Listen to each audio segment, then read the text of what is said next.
Imagine waking up in an unfamiliar bedroom, only to see a literal door hovering in midair right in front of you. There is no wall supporting it, just a freestanding door floating above the floorboards. Our protagonist decides to inspect it instead of running for his life, because of course he does. He reaches out, turns the handle, and swings open a portal leading into pitch black shadow.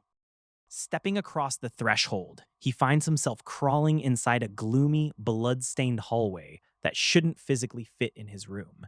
This doorway connects directly to a completely separate realm.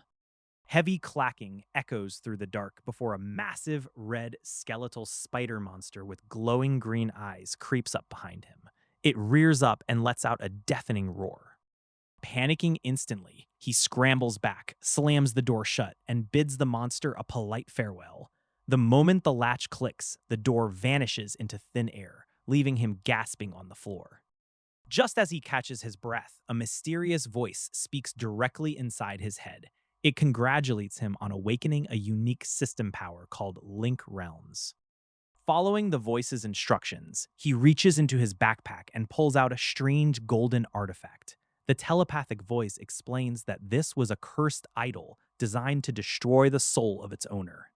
That's when the pieces fall into place. His soul actually transmigrated from a world called Blue Star into the body of a middle schooler named Shane Yates, whose original soul was taken out by the idol moments earlier. Sliding into the empty body at the precise instant of destruction saved his life and neutralized the curse. As the golden idol crumbles to dust in his palm, a spectral skeletal ruler grants him command of the portal. The floating doorway reappears in his room, confirming his new ability to link realms. He now possesses the power to conjure portals into alternate dimensions whenever he pleases. A system window pops up, awarding him a special support tag called Chivalry, alongside an evaluation tab. The system actively rewards him for braving dangerous interdimensional encounters. The entity warns him that whoever placed the cursed idol will soon come back to finish the job once they notice he survived. It reveals that the dangerous dimension he glimpsed is known as the Nightmare Realm.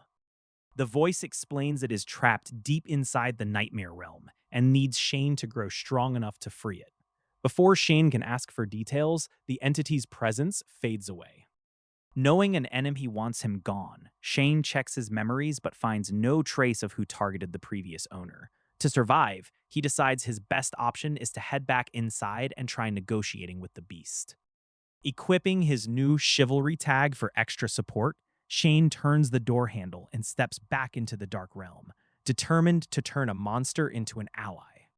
But the second he crosses over, the gigantic skeletal spider is already waiting right above him in the darkness. Will his desperate plan to negotiate work out, or did he just walk straight to his game over?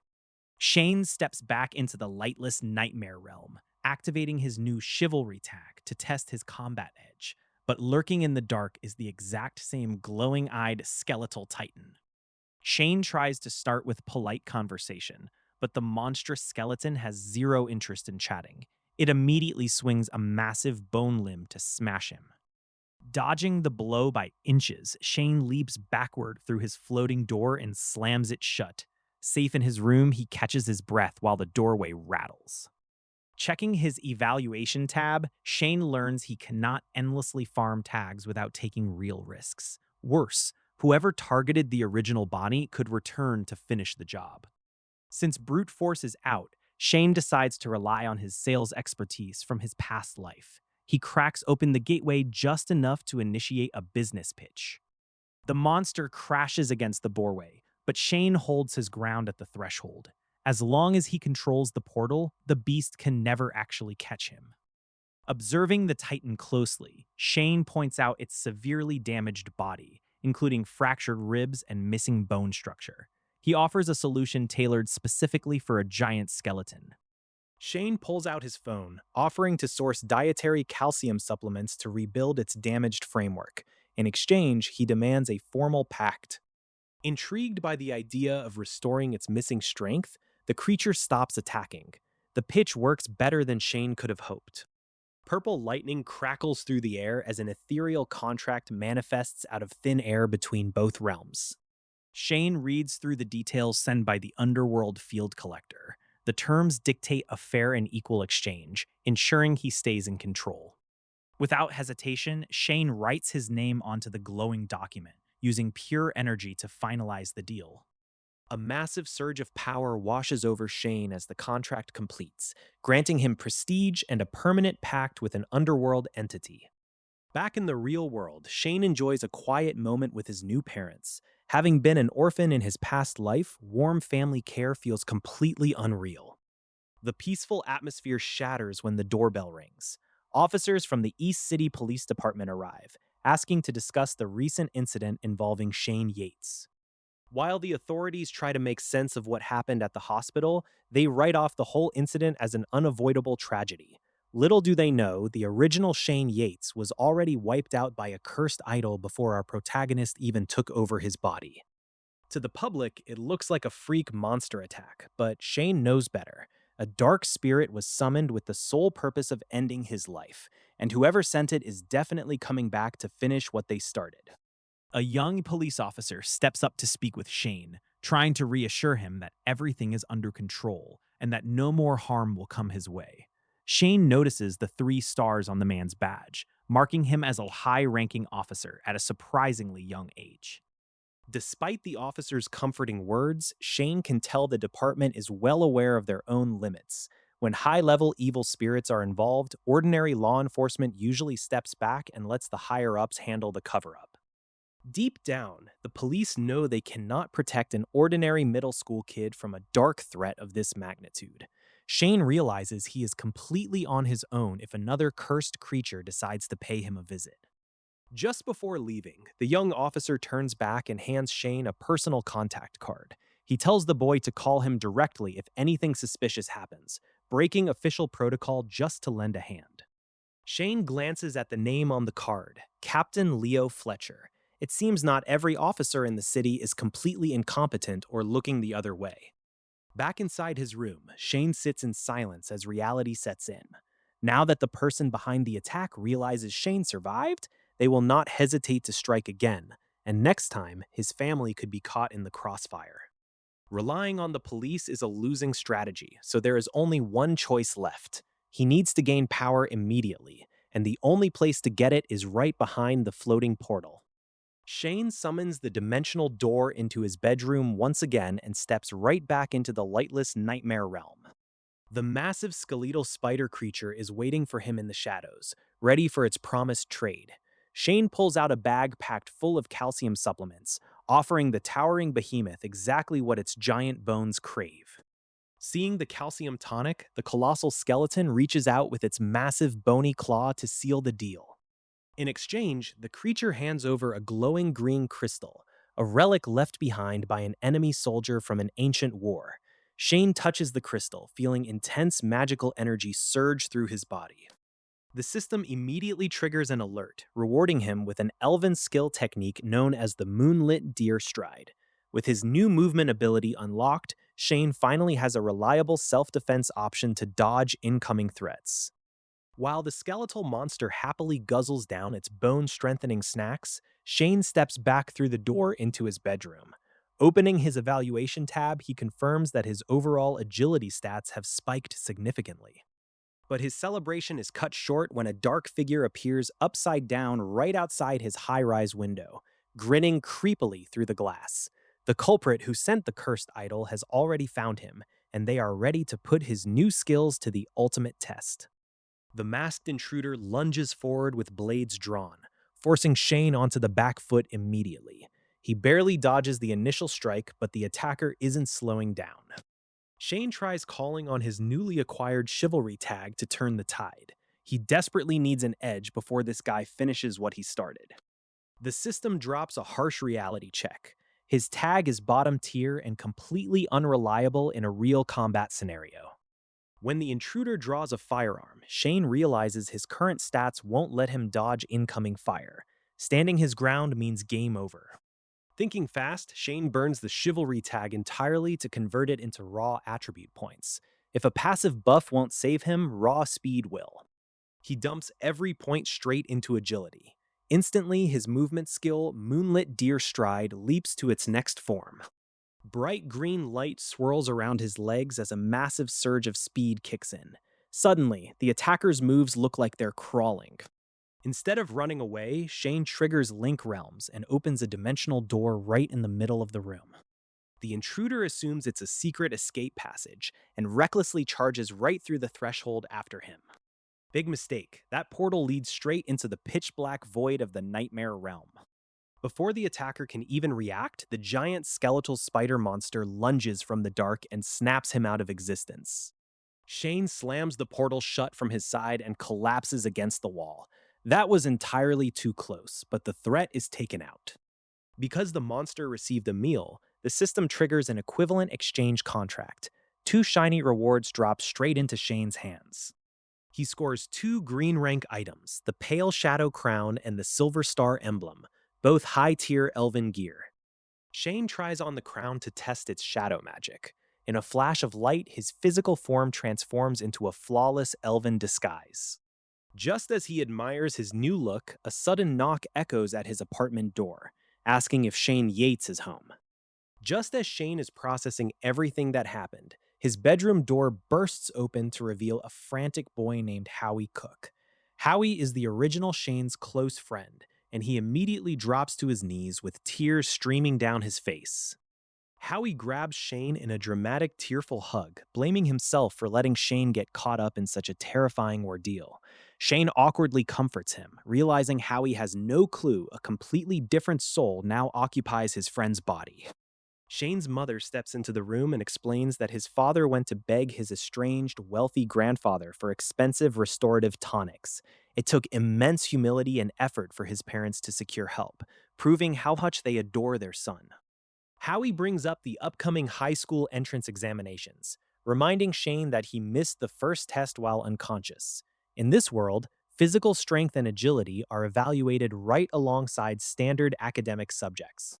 Shane secretly checks his system evaluation tab and realizes something incredible. His harrowing survival in the Nightmare Realm and his new agility technique have already boosted his physical attributes far beyond average high schoolers. However, a dark reality sets in.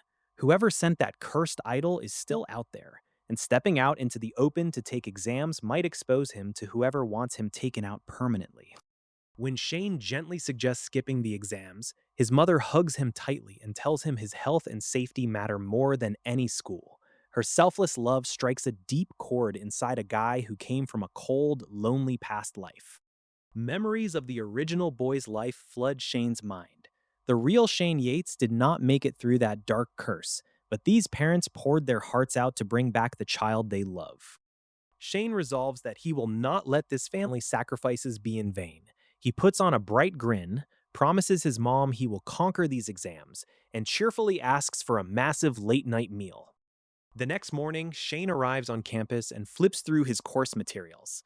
Subjects like mental awakening and strength training confirm that this society is entirely tailored around combat readiness. Before class begins, a hush falls over the hallway as Zoe Bryce approaches. She is the top student in their grade, a notorious school beauty who used to constantly pester the original Shane about his grades. Zoe struts up with an arrogant smirk, showing off her high test scores. She condescendingly tells Shane that they should sever ties so his poor performance doesn't drag her down. Instead of being crushed, Shane calmly pulls out his phone and deletes her contact right in front of her. He reminds her that she was always the one bothering him, so she can spare him the dramatic breakup speech. Zoe stands stunned in silence as surrounding classmates start gasping at Shane's ice-cold rejection. The crowd tries to paint Shane as an ungrateful jerk for turning down her past gifts, but Shane sees straight through her manipulative virtue signaling.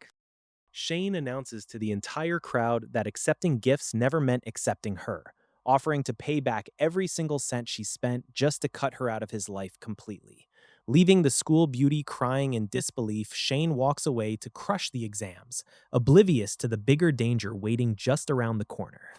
Shane returns to school, only to be immediately confronted by angry classmates calling him a scumbag over his recent breakup with Zoe.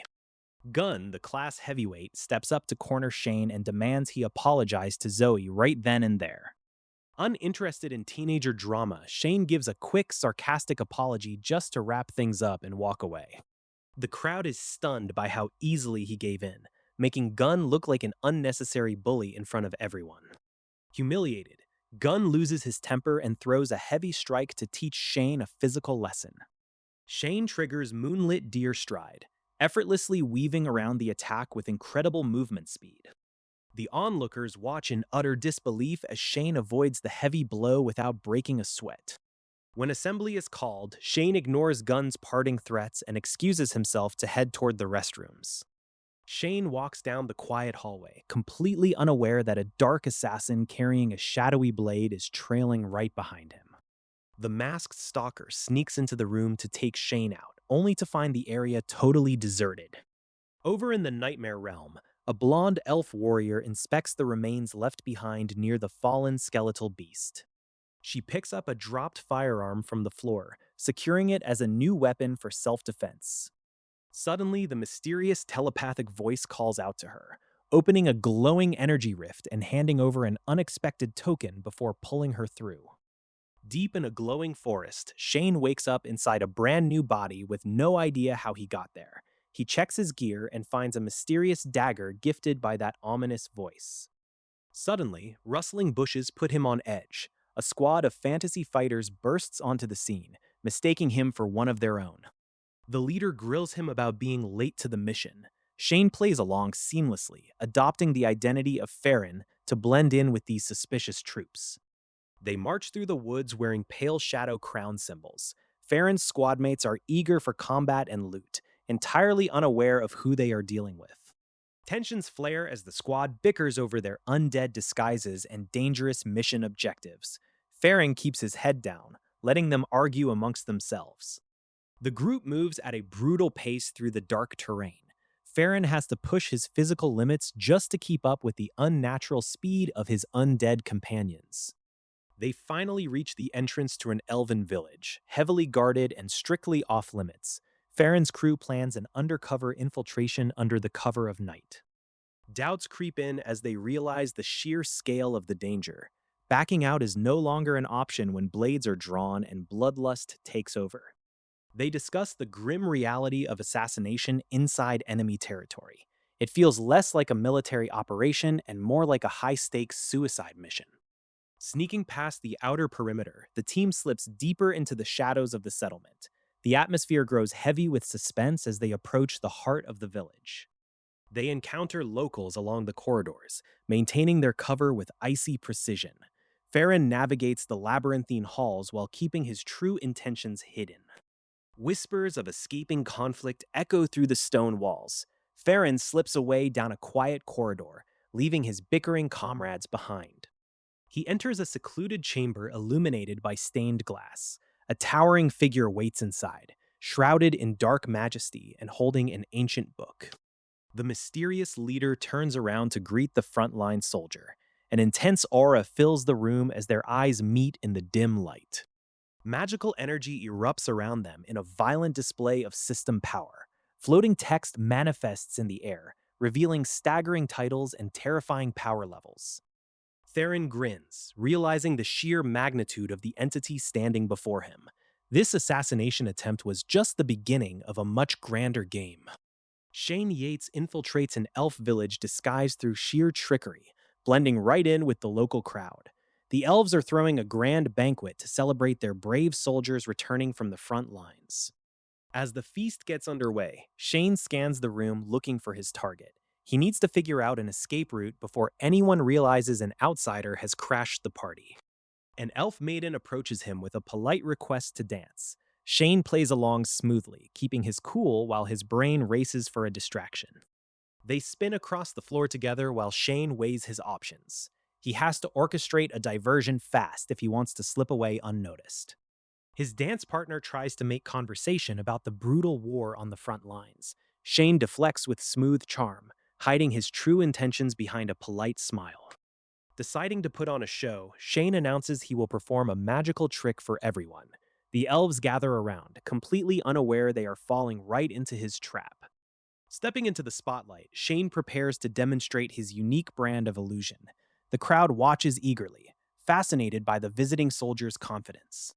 He claims he can transform himself into a human right before their eyes.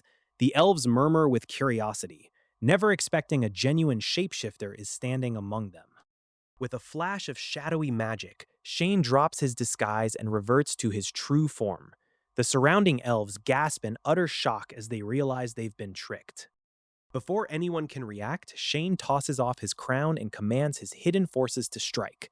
Total chaos erupts across the banquet hall as the trap is sprung.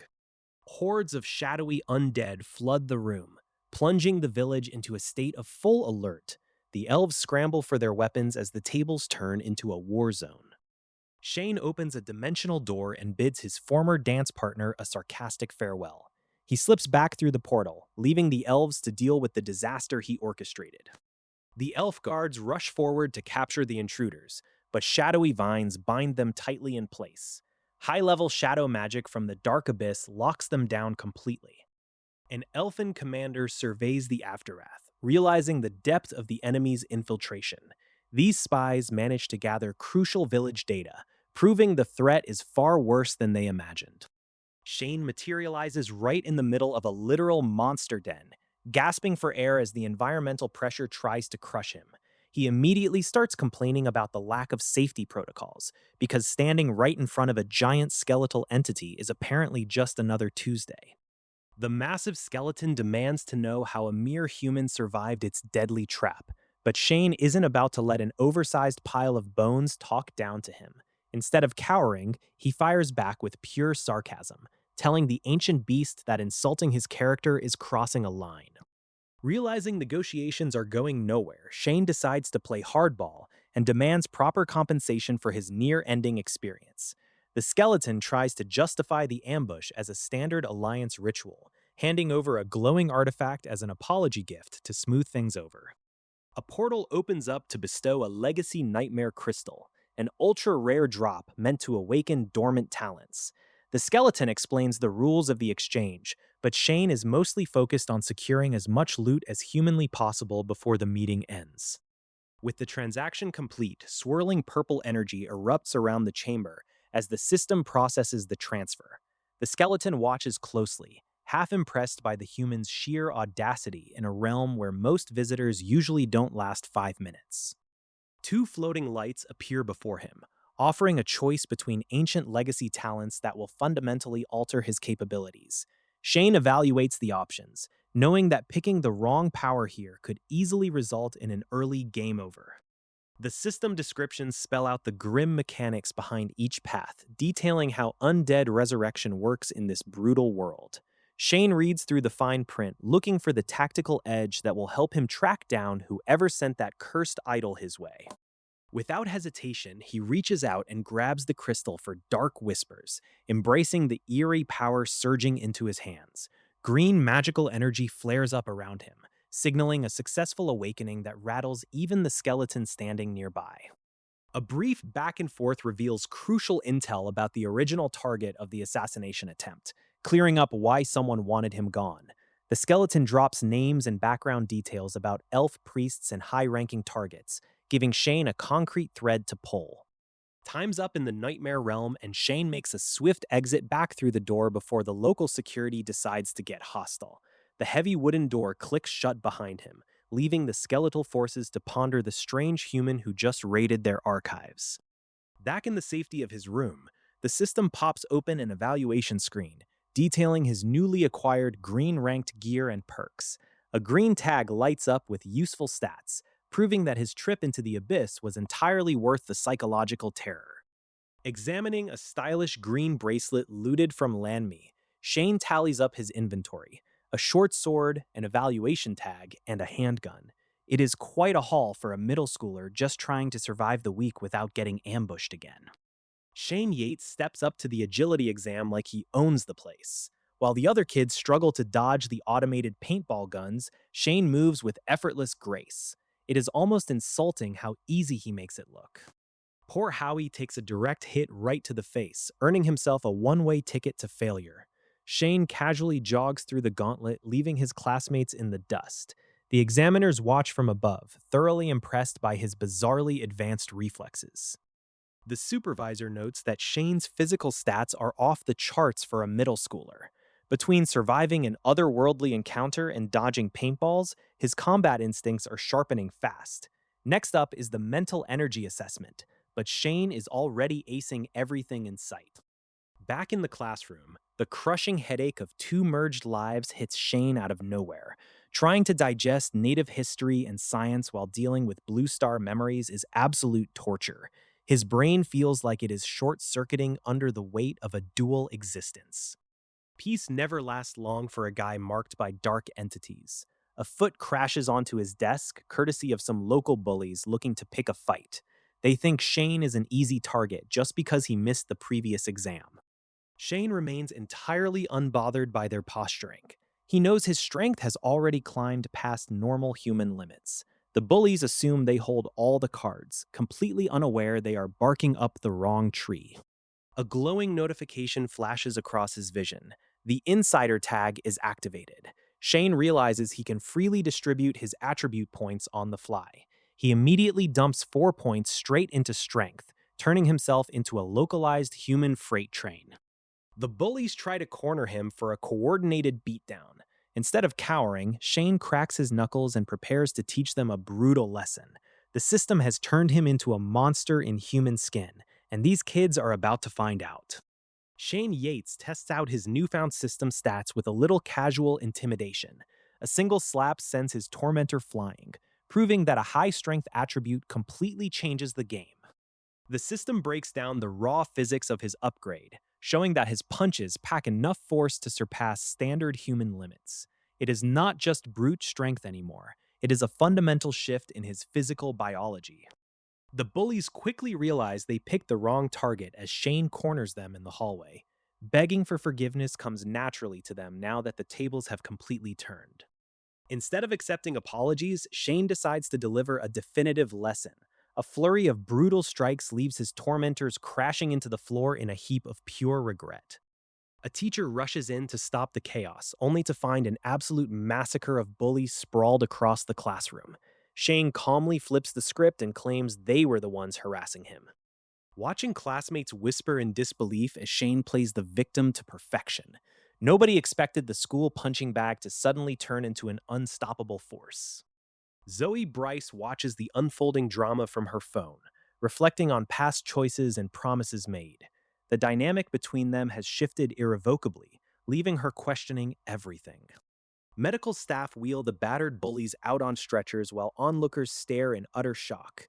Shane achieved his goal of exam eligibility, but at the cost of his reputation.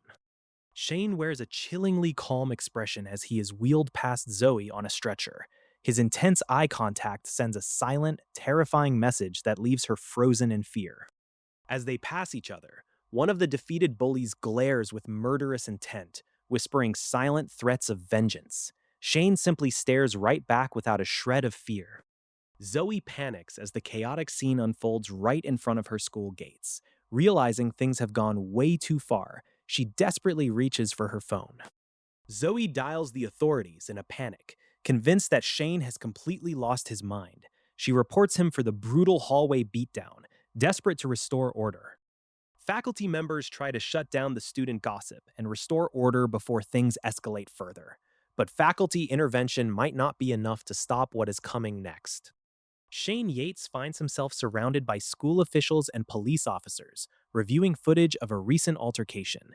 He casually admits to recording the video himself from the start, leaving the authorities with plenty of evidence to unpack. The police officer questioning Shane points out that his physical fitness tests yielded remarkable results. Even the principal and teachers are stunned by how much his combat stats have spiked overnight. A mysterious adult supervisor steps forward to hand Shane a business card for the Mortal Martial Arts Group. This elite organization scouts individuals with exceptional potential, and Shane has clearly caught their eye. Shane inspects the card, realizing joining such a powerful group is a massive step toward greatness. He analyzes the supervisor, noting the strange cognitive evaluation numbers that shroud the man in mystery. The supervisor reveals that Shane's strength has already reached level 5, easily clearing the threshold for admission. It is an astonishing feat for a middle schooler, unlocking access to advanced battle-type armor. The recruiter offers to arrange a strength test retake to officially bring Shane into the fold. Shane accepts with a polite smile, knowing this is the perfect cover to test his rapidly growing supernatural abilities. Things take a wild turn when Shane's mental energy is measured, hitting a staggering 3. The examiners panic, realizing his cognitive power is completely off the charts for someone his age.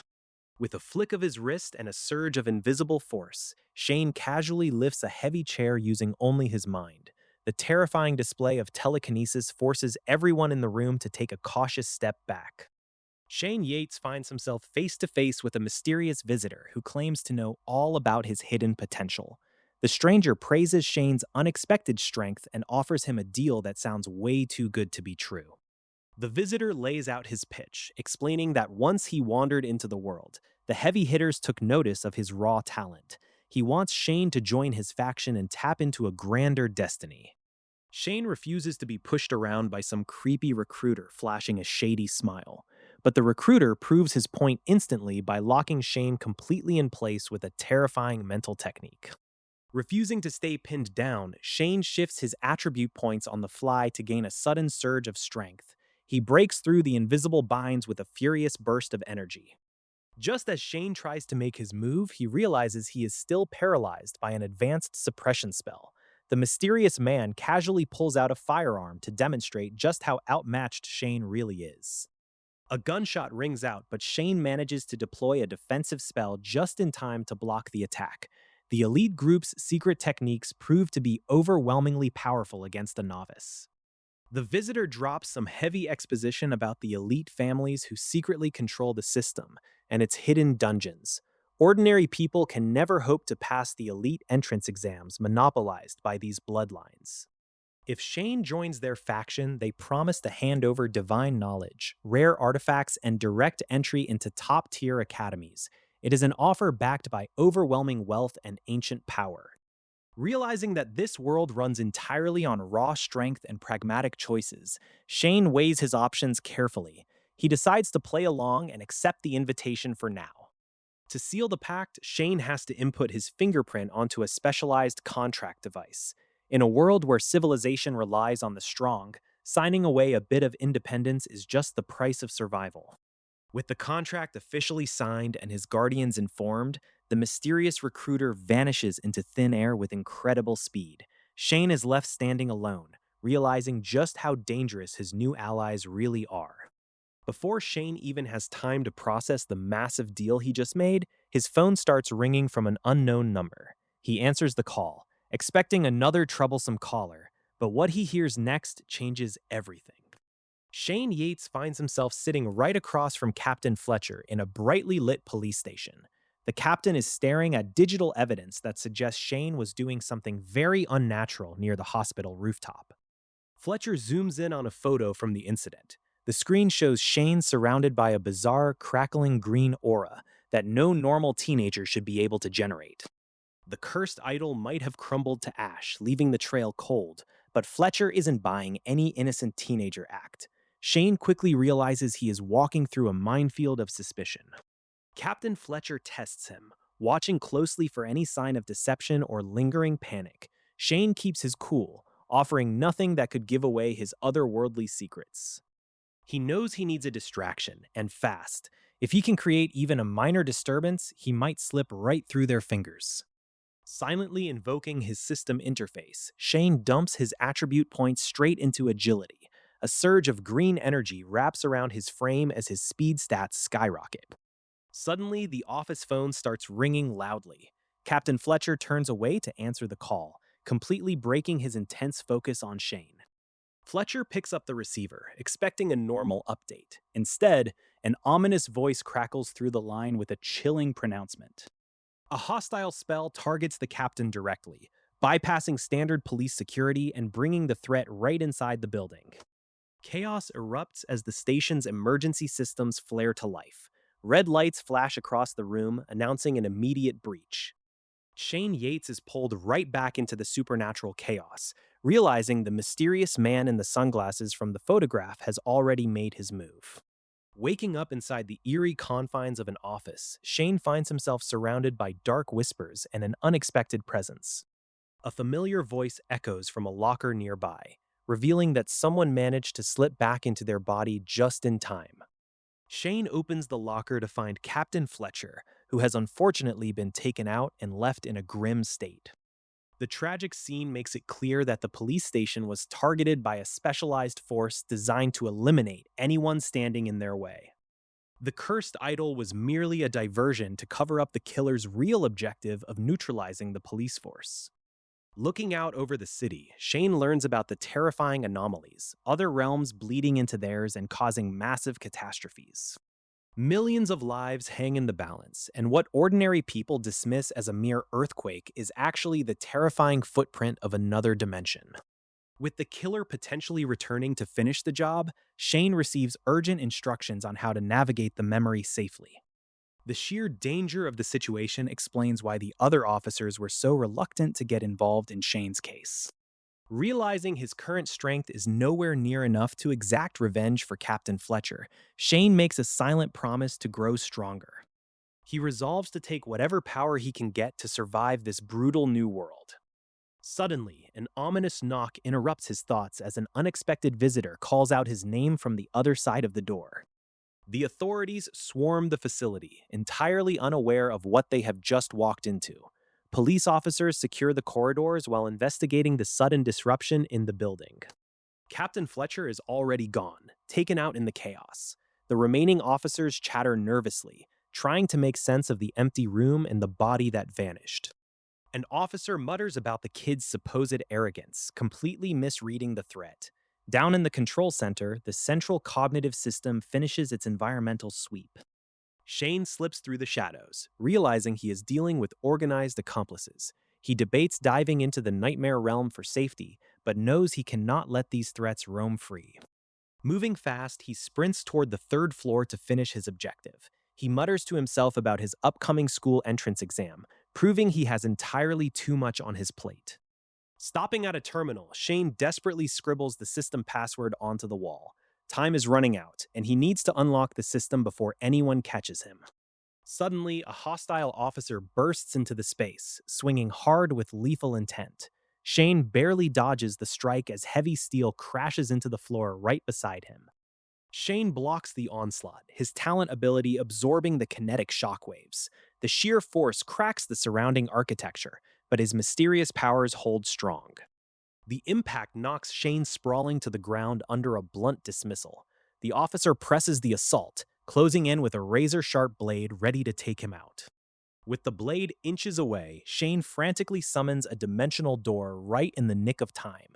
He finishes writing the final code as the portal warps open, just as the system locks in. The secure zone turns into an absolute chaos zone in a matter of seconds. Emergency systems flare to life as automated protocols flag an intruder. A countdown echoes through the corridors, giving operatives precisely 30 seconds to escape. But Shane has no intention of going down quietly. With the timer ticking down to 0, a massive detonation rips through the facility. The blast sends shockwaves tearing down the hallway. Shane bursts through the chaos, narrowly dodging the falling debris and outrunning the crumbling architecture. Speed is the only thing keeping him above ground. The dust settles just enough for a debrief at the National Security Bureau. Shane sits down with Kent, the man who supposedly had the foresight to warn him in advance. Kent connects the dots on the silent church and the killers gunning for them. It turns out Leo Fletcher wasn't just a regular captain. He had plenty of heavy enemies. An assassin from the Assassin's League was behind the hit, but the client remains completely anonymous. High-end killers require high-end payouts, after all. The plot thickens when Kent reveals a crucial detail. Fletcher's weapon malfunctioned right when he needed it most. That little glitch wasn't an accident. A compromised prosthetic hand holds the digital evidence. The virus planted inside prevented it from activating during the ambush. Kent drops a sobering lesson about this world. People with ulterior motives are far more terrifying than any mindless monster. An induced anomaly report confirms a brutal slaughter took place nearby. Whatever left those victims behind was not remotely normal. Back on the secure line, Kent realizes they have a serious problem. A mysterious woman named Mira Fisher pops up on their radar with ties to Fletcher. Shane sits down with his parents for a heavy family revelation about his origins. It turns out his father originally came from an elite family of martial artists called the Yates family.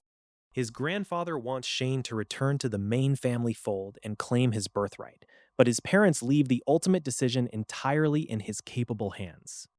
Shane firmly rejects the offer, remembering how cold and distant his relatives always were. He chooses instead to forge his own path with the Mortal Martial Arts Group. Meanwhile, an online smear campaign orchestrated by his enemies attempts to ruin his reputation. They post edited footage trying to frame him as a malicious bully. A rival watches gleefully, convinced that Shane's future is completely finished. She assumes he will lose his inheritance, his weapons, and any chance at elite schooling. That malicious bubble pops instantly when official notifications drop. Shane has successfully signed a prestigious contract with the Mortal Martial Arts Group instead. The tables turn dramatically as the police report surfaces, revealing his attackers were captured after a massive confrontation. Shane's actions are officially recognized as self-defense. Even better, surviving that dangerous encounter earned him a hefty pile of military merit. Mr. Money confirms he can trade those points for rare techniques, materials, and gear. He gets upgraded to a luxury suite on the 101st floor. The Mortal Martial Arts Group clearly spares no expense for their valuable new recruits.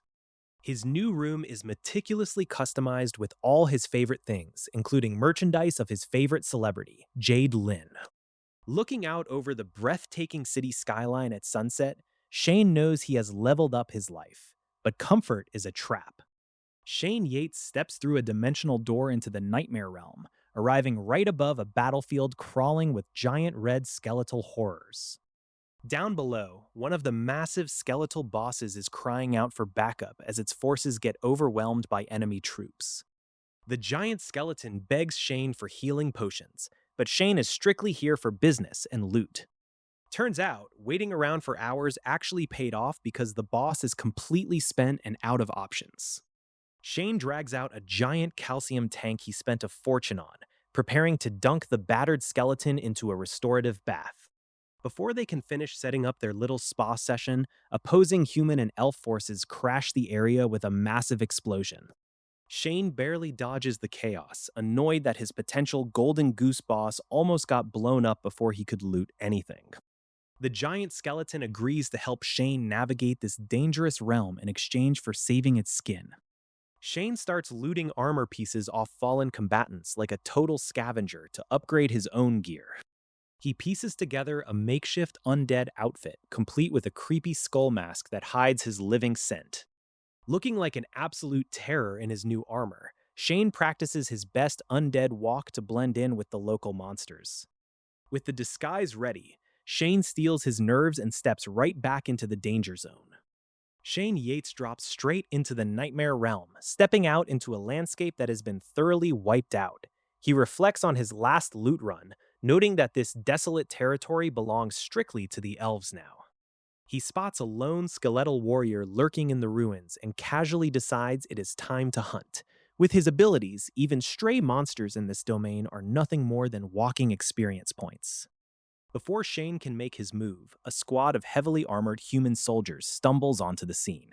They mistake him for a local survivor and warn him that the undead here have already been dealt with. One of the fighters lunges with a sudden strike, testing Shane's reflexes. Shane parries the blow effortlessly, proving he is far from an ordinary civilian. A quick evaluation system check reveals the newcomer's details. A human soldier named Roman wielding Nightfall. Shane plays it cool, pretending he is just trying to survive the chaos. Roman offers backup, but Shane deadpans at the soldier's bizarre hand gestures, internally questioning if folks in the Nightmare Realm are into modern trends. He keeps his expression completely blank.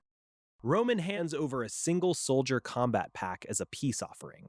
Shane accepts the gear, realizing that playing along with these troops might actually give him an edge.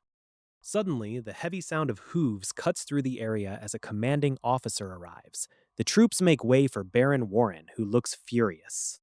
Baron Warren immediately spots Shane and accuses him of being a spy for the undead.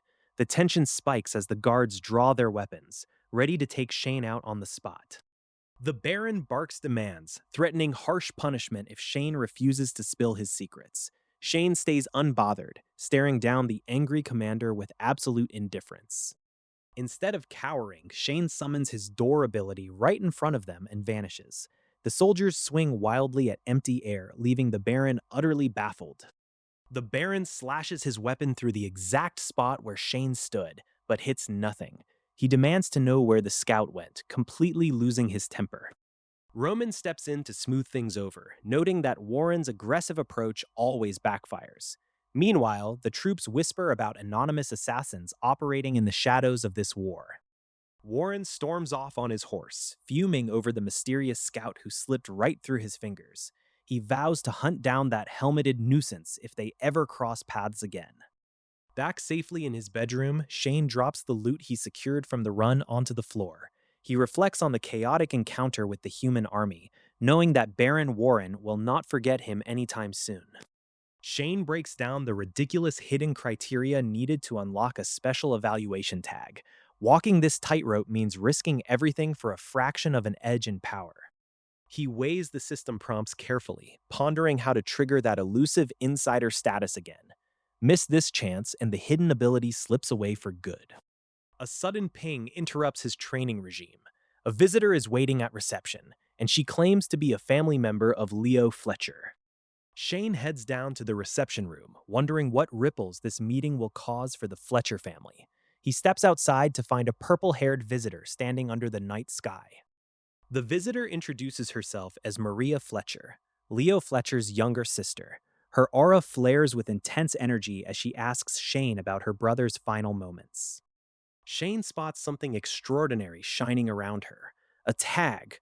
Only elite high priests in the Nightmare Realm usually carry such a long list of attributes. Maria dissects the tragedy, noting how her brother's weapon malfunctioned and how jealousy fueled the attack. She stares right through Shane as she recounts the grim details. Shane admits cleanly that he took out the two people who tampered with the weapon. Maria listens closely, evaluating every word of his confession. She remarks that her brother was a man of limited talent whom she had recommended to a decent school. Shane stays unfazed, fielding her probing questions without missing a beat. Maria reveals that the real mastermind behind the assassination remains hidden in the shadows. She demands justice, swearing to hunt down every last person involved. Without warning, Maria draws her blade and unleashes a cataclysmic slash that cleaves the landscape in two. The sheer force of her attack leaves Shane breathless. A massive fissure tears through the ground, demonstrating the terrifying gap in power between ordinary students and elite family disciples. Shane watches the destruction with cool detachment, analyzing her technique. She offers her contact information and warns him to stay vigilant against lingering assassins. As Maria departs into the night, Shane reflects on the chaos surrounding his new life. Elite families truly operate on a completely different tier of existence. Back in his room, his shadow guard notes how terrifying Maria's flash really was. They discuss the upcoming high school entrance exam and the elite disciples competing in it. Exhausted from the day's encounters, Shane falls into bed and reviews his options. Relying on others won't cut it. He needs to master his own skills before the next threat arrives. Shane Yates starts chapter 22 by getting down to business in his room. He's got loot to inspect and stats to review. Between prepping for upcoming school exams and sorting through strange combat packs, Shane keeps his priorities straight. Survival comes first. He pulls out a glowing nightmare crystal, wondering what kind of skill it's hiding. There's only one way to find out. The system drops a message about intelligence relays and shadow band communication. It seems the Nightmare Realm has its own local network. Equipped with the right disguise and a solid plan, Shane steps through the door and back into the Dark Realm. He's got questions for the locals.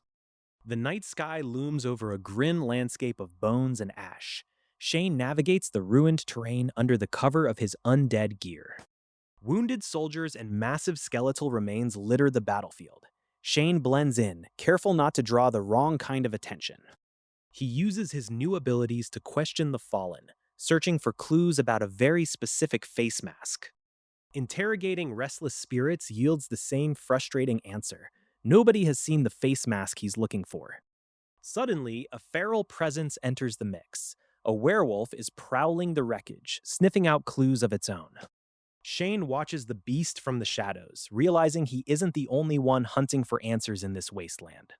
He reaches out to another fallen soldier, hoping to extract vital intel using his signature hand gesture. Shane starts off deep in hostile territory, wrestling with a ring that refuses to play nice. The item needs an upgrade, and Shane is more than happy to feed it power to see what unlocks. The ring transforms into a proper blade, and a system notification pops up to spell out his new identity perks. It turns out he's holding the key to special combat advantages. Reading through the mission logs, Shane pieces together the Shadow Hand directive. Someone left behind instructions, and our protagonist intends to exploit every single loophole. He corners an undead informant to squeeze out classified battle secrets. Negotiations involve a floating skull and a whole lot of suspicious bargaining. The floating skull spills the beans on high-ranking military positions and enemy supply routes. Shane trades information like a seasoned broker who owns the entire marketplace. Surveying the desolate battlefield, Shane notes how expensive medical magic is for regular soldiers. Why pay a fortune when you can exploit the local undead economy instead? The undead reveal dark sacrificial rituals that drain life force from living beings to power spells instantly. It is efficient, ruthless, and entirely up Shane's alley. Shane puts his cunning plan into motion, staging a dramatic scene complete with heavy props and convincing cries for help. He's about to reel in some unsuspecting rescuers. The bait works instantly as real soldiers rush in to save the wounded civilian. Shane plays his supporting role to absolute perfection right as they close in. Shane Yates wakes up in a medical tent surrounded by healing magic. The system notes his recovery while nobles stand nearby, whispering about his survival. Prince Norton approaches Shane, recognizing the shield from Rhine, but Shane's expression turns grim as he realizes he is the lone survivor. He produces a glowing green crystal as proof of the tragedy. The commanders examine it and verify that Lawrence of Rhine's voice is genuine. When questioned about his family back in Rhine, Shane breaks down in tears. The soldiers assume he is just another grieving refugee. Prince Norton tries to send him away to a safe zone, telling him his fighting days are done. Shane quietly accepts the advice while plotting his next move. Inside his mind, a ferocious desire for vengeance takes over. Shane vows to wipe out the undead horde and leave none standing. The system chimes in with a stat consumption prompt. Shane dumps every available attribute point straight into his agility. A sudden burst of speed leaves after images in the camp. The guards barely register a blur as Shane dashes away into the night. Commanders watch in absolute shock from above. They comment on his incredible speed and realize this kid is no ordinary recruit. An elven mage intercepts him and inspects a mysterious accessory on his wrist. She demands to know how a human boy got his hands on it. Energy surges through the bracelet as the elf communicates with someone far away. A voice echoes from the green magic, demanding answers. Shane Yates finds himself standing center stage with high-ranking nobles, elves, and military commanders after his wild excursion. The elven delegation and Prince Norton take a keen interest in the peculiar human who seemingly came out of nowhere. Prince Norton officially recommends Shane for his deep ties to the elven race and his survival against impossible odds. The commanders draft him right into the Imperial Military Academy with high honors. Playing dumb about his origins, Shane claims convenient amnesia from a giant undead's hammer strike. The officials buy the cover story completely and hand over an official identification tag. Prince Norton offers a parting farewell, dubbing Shane the boy who cheated the end. Shane groans internally at the terribly edgy moniker he is now stuck with. A system prompt flashes across his vision, confirming a custom tag. Shane immediately wonders if there is a way to scrub this ridiculous title off his profile. Prince Norton departs, completely unaware of how much his casual interaction just inflated Shane's renown stats. The elven nobles watch closely, intrigued by his rapid rise. The commanders discuss the high-ranking token of the Shadow Hand in Shane's possession. They agree that ordinary assassins would never have the skill or daring to acquire such an item. Shane slips away to the tent of the Shadow Hand, the intelligence transmission post run by the Brotherhood, where the army is camped. It is time to trade some looted goods for serious upgrades. He trades intelligence regarding the undead camp's artillery fire, leveraging insider knowledge to secure a massive advantage. The dealer is instantly impressed by the caliber of information. The vendor brings out a staggering array of tactical gear, ranging from camouflage daggers to specialty poisons. Shane inspects the inventory with the eye of an experienced survivalist. A sudden commotion outside sends a shockwave through the tent as a terrified horse bursts into the camp. Chaos erupts as everyone scrambles to see what spooked the beast. Shane calmly assesses the situation, realizing the horse is merely playing dead to avoid incoming danger. He compliments the animal's survival instincts with dry amusement. Turning back to the merchant, Shane spots a pair of peculiar X-ray glasses inlaid with shadow crystals. The vendor notes they let the wearer see through clothes and spot hidden treasures. He trades for nightmare crystals to unlock new skills, eyeing both the Frostwind kicking technique and bloodletting. Suddenly, a familiar dark voice echoes directly inside his head, demanding he choose Frostwind. Shane starts building his arsenal by picking up new techniques and locking in his choices. He selects Frostwind to round out his skill set for upcoming missions. A little extra gold seals the deal with the vendor, and Shane secures another crucial resource. Even skeletons require proper management when you are juggling multiple dimensions. Testing out the shadow technique requires mental energy and precise stat allocation. Shane distributes his attribute points to meet the rigorous system requirements. The dark shroud envelops him during a test run in the wilderness. He needs to practice this illusion magic in secret to avoid raising any unwanted suspicions. An unexpected visitor interrupts his training session with unearned familiarity. Shane quickly puts the annoying tag-along in his place without breaking a sweat. Royalty steps in to formally reward Shane for his heroic performance on the front lines. Prince Norton presents him with a shiny Medal of Valor and a handsome box of loot. The extra coin from the Shadow Hand bounty goes straight toward funding his family back home. Shane makes sure his loved ones are financially secure before heading back. Back in the modern world, his bank account balance suddenly explodes with newfound wealth. Notifications flood his phone as former acquaintances take notice of his rise. People who used to ignore him are now sliding into his DMs with desperate apologies. Zoe Bryce practically begs for another chance, desperately trying to get back on his good side. Shane scrolls past the noise with complete indifference and zero emotional attachment. The digital pandemonium holds zero value for someone juggling literal multi-realm survival. His close friend Howie Cook reaches out with an invitation to celebrate signing with the Mortal Martial Arts Group, but stepping outside right now carries a massive hidden price. Shane remembers that assassins are actively hunting him down across the city. Leaving the safety of his current group could invite a sudden and permanent game over. Howie insists that visitors are completely safe inside the compound walls for dinner. Shane hesitates, weighing the warmth of old friendship against the very real blade waiting in the dark. Shane steps into a bustling hub filled with powerful martial artists who carry themselves with absolute arrogance. These awakened fighters treat ordinary people like background noise, confident in their elite status. A hulking brute immediately singles Shane out, trying to size up the supposed rookie with condescending amusement. He assumes Shane is just another arrogant kid looking to pick a fight and get humbled. Shane plays along with a nonchalant smile, entirely unfazed by the muscle-bound posturing around him. The big man grins, clearly anticipating the moment he gets to crush someone new. Before things escalate, a sharp-tongued woman steps in to casually shut the conversation down, with extreme prejudice. She threatens to skin the brute alive if he keeps harassing people, showing zero hesitation. She demands to know if a guy named Howie is around, looking to get verified for entry. The guards scramble to accommodate her demands immediately, knowing better than to test her patience. Shane watches the fiery interaction with mild curiosity before moving on to explore the massive facility. The sheer scale and architectural magnificence of the martial arts hub leave him genuinely impressed. An acquaintance catches up to him and marvels at how far Shane has come since their school days.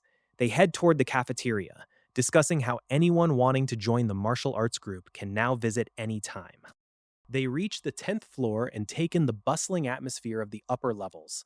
Right as Shane relaxes into the moment, his phone buzzes with an incoming message. Mira Fisher sends a chilling update about the hospital anomaly investigation. The nurse assigned to the case has vanished without a trace, leaving behind only a mangled corpse whose identity is currently unverified. Mira suspects the original body was silenced specifically because of Shane's sudden survival. She has quietly reinvestigated everyone around them to find any suspicious behavior. A notification reveals that Howie was acting strangely at school yesterday morning, relentlessly searching for something specific. Shane reviews the surveillance footage and realizes the pieces are falling into place. Shane looks up from his phone, and right there in front of him stands Howie with a chilling smile. The trap has snapped shut, and the hunter has just walked right into view. Shane Yates arrives at his new residence on the 10th floor, completely unaware that an ambush is waiting just around the corner. An assassin launches a surprise assault, but Shane reacts instantly with high-level movement techniques that catch the attacker off guard. The assailant tries to figure out how a middle schooler possesses such frightening speed, only to find Shane vanishing from sight. The system activates a temporary skill combination, granting Shane terrifying destructive power and enhanced combat senses. The enemy sneers and tries to brush off the threat, expecting an easy finish against a defenseless kid. Shane closes the distance in a flash of blue lightning, shattering expectations with a devastating counterblow. A guaranteed knockback skill triggers, sending the attacker flying across the room with crackling electrical force. Refusing to stay down, the desperate intruder pulls out a hidden firearm and unleashes a barrage of bullets. Shane easily dodges the wild shots while mocking the enemy's terrible aim in the middle of a firefight. Gunshots echo across the 10th floor, prompting emergency alarms and drawing the attention of building security. Ms. Winnie arrives on the scene just in time, exposing the intruder's disguise as an advanced human skin technique. Cornered and facing interrogation, the captured assassin chooses a grim way out rather than talking. With the lead neutralized by hidden poison before they can extract answers, Shane realizes the conspiracy runs far deeper than expected.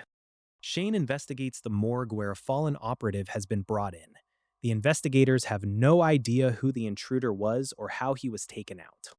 While the authorities inspect the body, Shane uses his eerie connection to peer beyond the veil. He unleashes dark whispers to speak with the lingering soul. The corpse snaps awake, green flames erupting from its eyes as Shane drags the soul straight into the nightmare realm for an interrogation. Flames engulf the tormented landscape as otherworldly entities appear to break the captive's stubborn spirit. The horrors of the realm waste no time demonstrating a terrifying menu of eternal tortures designed to make even the toughest assassin talk. Broken by the sheer scale of the nightmare, the captive begs for mercy and agrees to spill every single secret. Back in the real world, Shane records every confession on his phone while standing right next to the unconscious physical body. Meanwhile, Zoe Bruce receives a mysterious phone call regarding an elite recommendation to a top high school. Out of nowhere, a shadowy figure ambushes Zoe, demanding to know who is on the other end of her phone line. Zoe retaliates instantly, drawing a hidden blade and warning the intruder to back off immediately. Before the skirmish can escalate, Shane calls Zoe directly to check in and see if she has picked up any useful intel. Shane tallies up the confessions, learning how the Assassins' League orchestrated the hospital setup and infiltrated the local police force. The captive spills the details on corrupted officers and hidden bodies, leading Shane straight to the shocking truth. Shane Yates isn't just sitting around waiting for trouble to knock. He's busy interrogating his captives. An unfortunate lackey is spilling every dark secret about the underground assassination network. The interrogation points straight toward a terrifying figure known as the Skin Reaper. This infamous assassin operates out of the Maplewood Hotel and specializes in hunting targets with a horrifying appetite. Even within the underworld, the Skin Reaper's reputation for absolute brutality makes professional hitmen shudder. Shane realizes this monster wouldn't hesitate to target an ordinary middle schooler, so he decides to pay a visit. Back at his phone, Shane checks the details on the upcoming confrontation. He's ready to handle whatever twisted hobbies this assassin has cooked up. Meanwhile, the captive informant undergoes a sudden, violent reaction under the pressure. things get entirely out of hand as the interrogation takes a shockingly explosive turn. Shane deftly avoids the sudden blast, moving with the cold precision of someone who refuses to be caught off guard. He demands answers even as the chaos unfolds around him. Away from the interrogation, the imposing Maplewood five-star hotel looms under a dark, brooding sky. Inside its luxurious dining room, a very different kind of predator is enjoying an evening out. Mr. Hanson sits at a candlelit table, savoring fine food with aristocratic elegance. He muses aloud about the stress in his life, apologizing to nobody in particular for his unusual lifestyle. He compares the vintage red drink to the astringency of his meal, utterly relishing the dark luxury of the moment. Across from him, a nurse sits in polite, chilling silence. A sudden phone notification interrupts his refined dinner. Mr. Hanson glances at the screen, annoyed that someone dares to interrupt his carefully planned evening. The news on the phone is deeply frustrating. 3 elite assassins sent after Shane Yates have all been completely taken out. Hanson realizes he might have to handle this pesky middle schooler himself. But looking at a photograph of his upcoming date lifts his dark spirits instantly. His expression shifts into a twisted grin as he anticipates a wonderfully pure young companion. Hanson practically vibrates with excitement, imagining the sweet scent of youth on his next victim. He checks his schedule, determined not to let a little middle schooler ruin his night out. He rushes off to freshen up, making sure his cologne and appearance are absolutely pristine for the romantic trap he has set. After all, a proper predator always looks his best before the hunt. Pausing by a mirror to adjust his tie, Hanson flashes a confident smile, completely unaware of the looming danger. He truly believes he holds all the cards in this twisted game. Suddenly, the illusion of control shatters into a million pieces. A terrifying invisible force strikes without warning, painting the room in red Kool-Aid as Hanson's grand evening comes to a brutally abrupt end. Shane starts up his brand new high-tech ride with a bit of voice-activated security.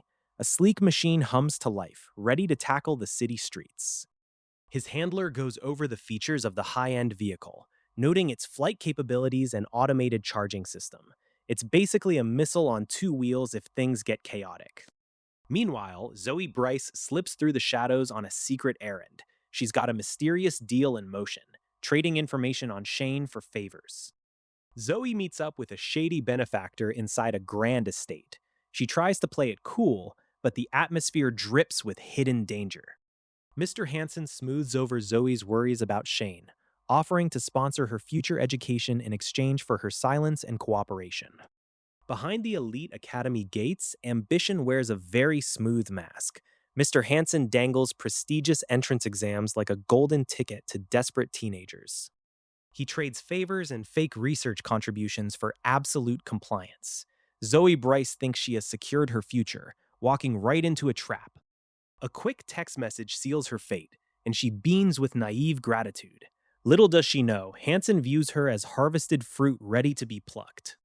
Beneath that sweet smile, invisible strings begin to tighten around her neck. The moment of intimacy is just a prelude to complete subjugation. Monofilament wires slice through the air with terrifying speed. Hanson revels in his twisted artwork, treating human lives like clay.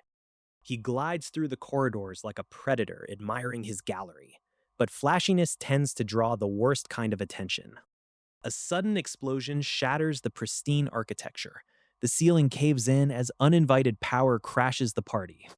Mira Fisher steps out of the debris with ice in her veins. She realizes she arrived a split second too late to stop the trap. Hanson tries to claim ownership over his helpless prize. He snaps his fingers to command the lethal web, refusing to back down. Mira issues a cold ultimatum across the shattered stone. Step back right now or face total obliteration. Hanson sneers at the intrusion, confident in his Fletcher family sword techniques. He warns the young prodigy not to meddle in his affairs. Lightning crackles around Mira as she prepares to test her blade against his silk threads. The air hums with lethal static. Hanson's smug expression instantly curdles into panic as raw electricity arcs toward him. His perfect masterpiece is about to unravel in the worst possible way. The confrontation in the higher realms reaches a boiling point as threats fly fast and heavy. The opposing forces try to negotiate terms, but neither side is backing down an inch. Pure arrogance meets overwhelming power as the enemies trade dark promises. There's zero room for diplomacy when absolute destruction is on the table. Things dissolve into absolute chaos as the Assassin's League makes their presence known. Betrayal is practically a job requirement in this line of work. A twisted display of affection unfolds amidst the danger, proving that villains truly are operating on a completely different wavelength. The contract is sealed with dramatic flair, leaving a trail of quiet menace behind. Meanwhile, Shane Yates finds himself miles away, wrestling with a growing sense of unease. Staring down the motorcycle left behind, Shane weighs his options. The terrifying shadow of the Skin Reaper and the cursed idol hangs heavy over his every thought. He worries over Mira Fisher, knowing full well she might have bitten off way more than she can chew. Relying on someone else's strength always comes with a terrifying catch. Then the phone rings. An unknown number flashes on the screen, cutting through the silence and immediately spiking the tension. It is the witness's daughter on the other end, relaying frantic information straight from the hospital. The pieces of a very dangerous puzzle start snapping together. Shane realizes this whole setup is screaming trap. Leaving her out there alone is out of the question, even if it means risking his own neck. With the hospital locked down and normal routes cut off, Shane has to rely entirely on his own wits. To find the truth, he has to outsmart the hunters. The system chimes in right on cue. Shane dumps every single attribute point he has directly into agility, prepping his body for the insane stunt ahead. The cursed idol mocks him from the ledge, warning that jumping from this height is a one-way ticket to the end. But Shane isn't listening to doom prophecies today. He steps off the edge into the pouring rain, plummeting down the skyscraper face as the wind howls around him. A stormy night brews, and the real plunge begins now. Shane Yates tests the limits of his Link Realm's ability by turning a freefall into a vertical parkour run. By opening and closing doors in midair, he treats the entire cityscape like his own personal staircase. He lands smoothly on the pavement, though the voice in his head is less than impressed with his reckless dramatics. They have work to do, and standing around admiring his own footwork isn't going to cut it. A heavy motorcycle roars to life as Shane gears up for a late-night ride into the city's darker corners. The streets blur past under the neon lights as they head straight into the suburbs. They arrive at Orchid Garden in the city west suburbs, an area that feels entirely too quiet for this time of night. That's when a small lost girl wanders into their path, completely alone. Shane tries calling her mother's number, but the phone just rings out into the empty air. The child explains that her father passed away some time ago, leaving only her mother behind. A tactical system HUD pops up with a harsh reminder about rules, confirming and reporting routes with strict timers. Shane ignores the cold protocol and decides to get the kid to safety first. He lifts her onto the bike and promises to reunite her with her mother after a quick stop at the martial arts building. The little girl nods trustingly, completely unaware of the dangers lurking nearby. The voice in his head scolds him for being soft-hearted, pointing out that an innocent kid is just dead weight in their current situation. Shane fires back that he isn't about to abandon a helpless child. Suddenly, the voice picks up on a chilling detail that turns the atmosphere freezing cold. There isn't a single spark of living energy anywhere else in this entire neighborhood. A low rumble echoes through the empty streets as distant sounds of battle bleed over from the Maple Forest Hotel. Something massive is tearing the place apart right now. Shane steps into the towering hotel lobby, immediately sensing that something is terribly wrong. Above him, the ceiling rumbles from a violent battle shaking the upper floors. A hotel clerk greets him with an unsettling smile, her glowing green eyes giving away her undead nature. She reveals they are magically bound to serve a master who is currently locked in combat. Before Shane can get more answers, the clerk's life is abruptly taken, leaving him alone in the quiet corridor. He sprints down the hallway, desperately searching for a place to hide. He bursts through a door into a hidden chamber, only to be met with a horrifying sight.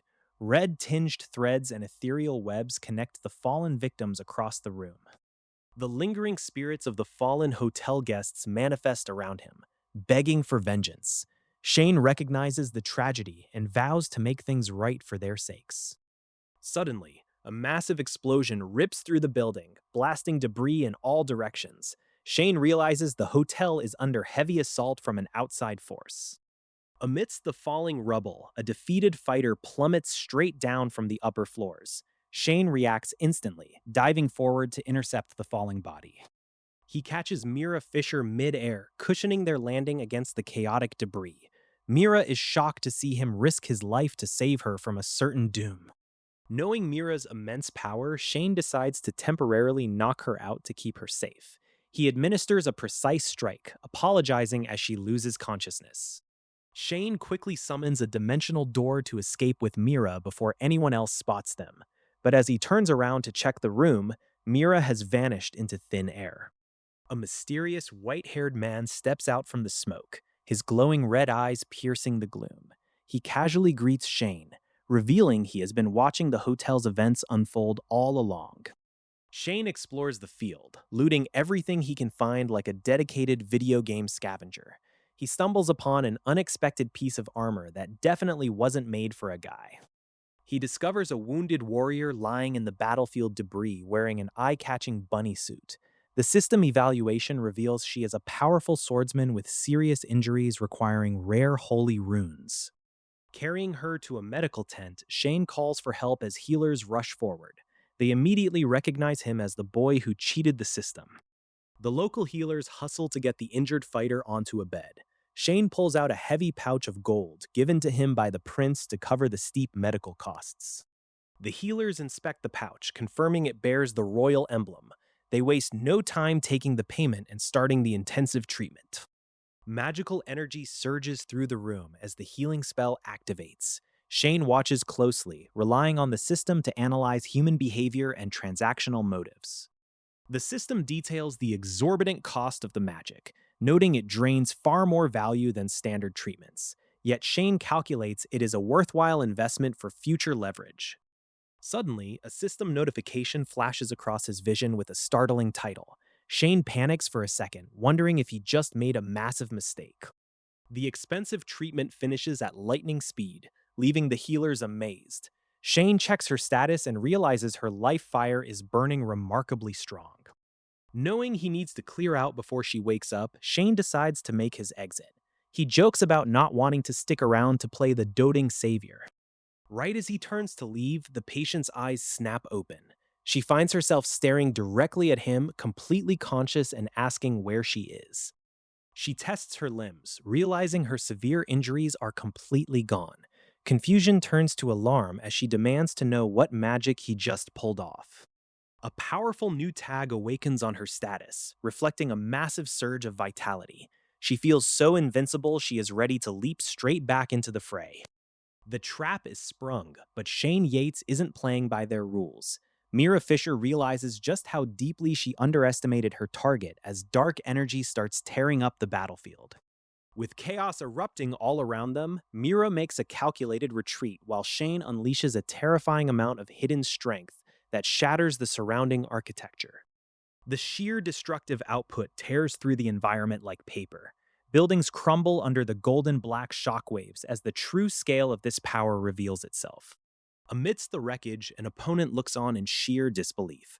The sheer resilience and terrifying bloodlust pouring off Shane are enough to turn anyone's stomach.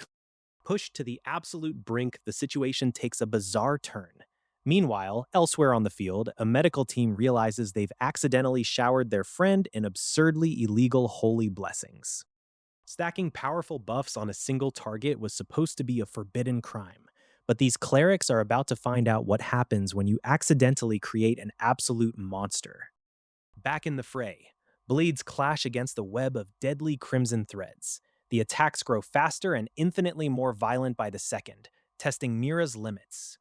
Following the rustling sounds right to their source, the combatants uncover a deeply unsettling sight hidden just beneath the surface of this confrontation. A mass of tortured faces trapped in crimson energy stares back from the walls. This isn't just a standard fight anymore. It's turning straight into a psychological horror movie. The voices begin to sing. As the cursed blood magic blooms across the room like twisted floral vines, the true nightmare of this encounter finally steps out into the open. The chaos kicks off in the corridors as Shane navigates the frantic aftermath. The building is crawling with glowing red threads and sudden magical danger. Shane pushes forward through the dim corridors, tracking down the source of the madness. Every corner brings him closer to a terrifying confrontation. A sea of writhing crimson energy fills the room, trapping victims in an inescapable curse. Dark magic weaves its web, locking everyone in place. Mira leaps into the fray, her blade slicing through the suffocating red threads. She refuses to let the curse claim another soul without a fierce fight. Her sword gets violently snagged in the thick, magical web. The pressure mounts as the enemy closes the distance with terrifying speed. The adversary corners her with eerie calm, weaving twisted promises into the air. It is a psychological game as much as a physical battle. Mira breaks free with a blinding flash of steel, unleashing a retaliatory strike. The air crackles as she forces the attacker back on the defensive. Surrounded by cursed echoes and wicked grins, Mira stands her ground. The ritual closing in around them threatens to seal their fate for good. Channeling pure electricity, she ignites her blade with crackling blue energy. The sheer voltage lights up the dark, cramped quarters. She unleashes a devastating surge of lightning that tears through the obstacles. The technique is flawless, born from elite training and absolute focus. A massive sphere of divine power erupts, illuminating the battlefield in brilliant gold. Every ounce of magical reserve is poured into this single thrust. The lightning strike connects with earth-shattering impact, piercing straight through the target. Sparks fly as the sheer force alters the landscape. Just when victory seems assured, the villain triggers a horrifying backup plan. Thousands of cursed souls manifest into a towering, multi-eyed monstrosity. The colossal spider beast looms over Mira with zero room to dodge. The Nightmare Realm's spawn has arrived to finish what the curse started. The atmosphere turns instantly toxic as dark whispers flood the area, driving everyone near the brink of absolute despair. The psychic shockwave is so heavy that opponents clutch their heads in pure agony, wishing for a quick end to the mental torture. Lightning arcs across the battlefield as a massive golden-bladed assault comes down hard. The sheer concussive force shatters defenses and kicks up dust, threatening to wipe the target off the map completely.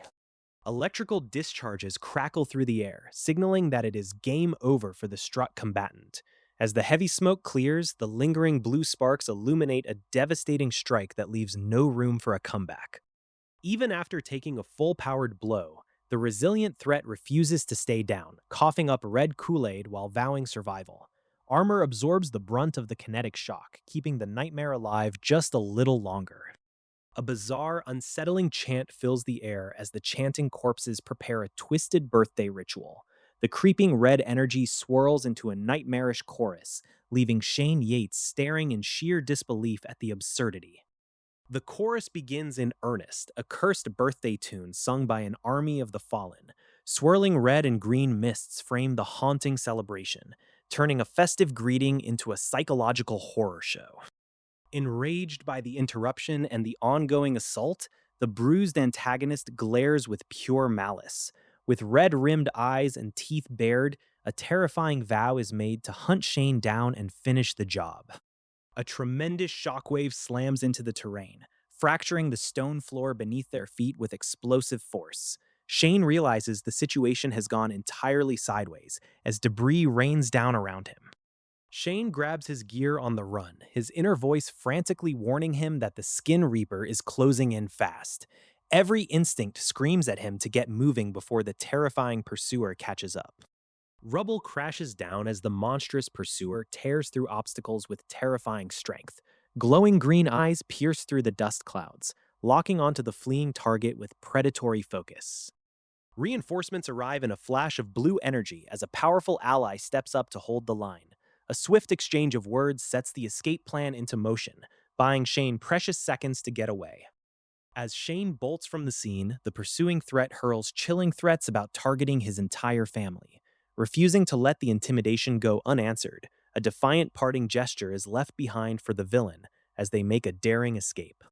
Shane stands his ground against the floating skull, pointing out the glaring flaw in its grand combat ambitions. It wants to fight the Skin Reaper head on, but Shane notes that its physical form is basically scrap metal right now.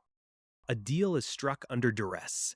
The skull proposes a sacrificial altar method to tap into nearby undead and rapidly restore its peak power, but it needs Shane to set the stage. Shane has to pull off a risky incantation using nearby corpses to force them into a sacrificial chant. He sprints into position while the Skin Reaper's casters try to spot any incoming trouble. The formal contract is sealed in glowing text, binding Shane and Ferreo together with explicit clauses. Shane immediately pumps his newly gained stat points straight into agility to survive what is coming. Ferreo sets up an audio comprehension test to coach the dead souls through the complex ritual. The chanting begins, echoing through the chamber as dark, spectral energy starts to gather. Whispers activate across the room, manipulating the fallen bodies into a synchronized chorus. The soulfire lights up successfully, marking the crucial first step of their dangerous gamble. Shane moves fast to avoid drawing the Skin Reaper's immediate wrath, but the ritual's noise inevitably gives them away. The enemy commander realizes someone is tampering with the sacred barrier. The Skin Reaper launches into motion, its red aura flaring with hostile intent. It zeroes in on Shane, barking warnings that escape is entirely out of the question. A devastating shockwave shatters the surroundings as the Skin Reaper closes the distance with terrifying speed. Shane takes a brutal hit, the impact sending him crashing through the defensive barrier. Blade strikes leave Shane bleeding and desperate, taking heavy damage from the onslaught. He realizes the enemy is entirely fixated on taking him down, ignoring defense completely. Instead of running away, Shane uses the force of the incoming blows to close the gap on his own terms. But with the Skin Reaper cornering him against the wall, his options have officially run out. Shane Yates is caught right in the middle of a brutal brawl, using every ounce of his borrowed power to close the distance.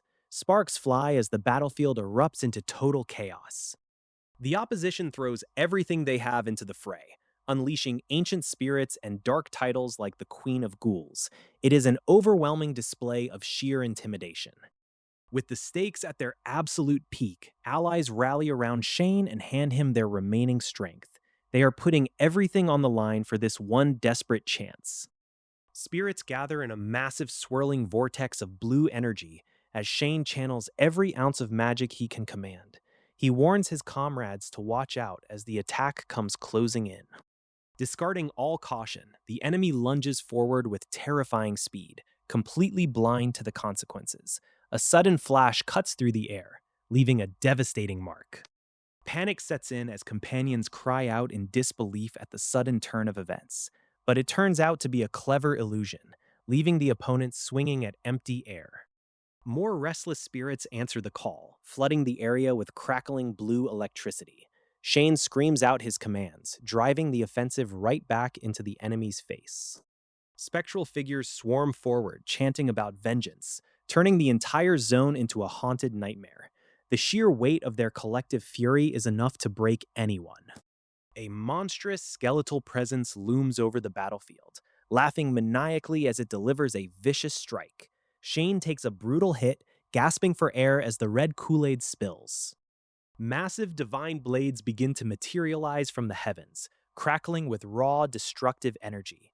The ground itself trembles under the weight of an oncoming cataclysm.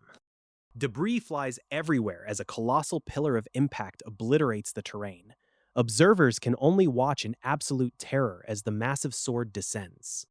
The giant skeletal summon makes it clear that failure is not an option, and anyone who gets in the way will be finished off without a second thought.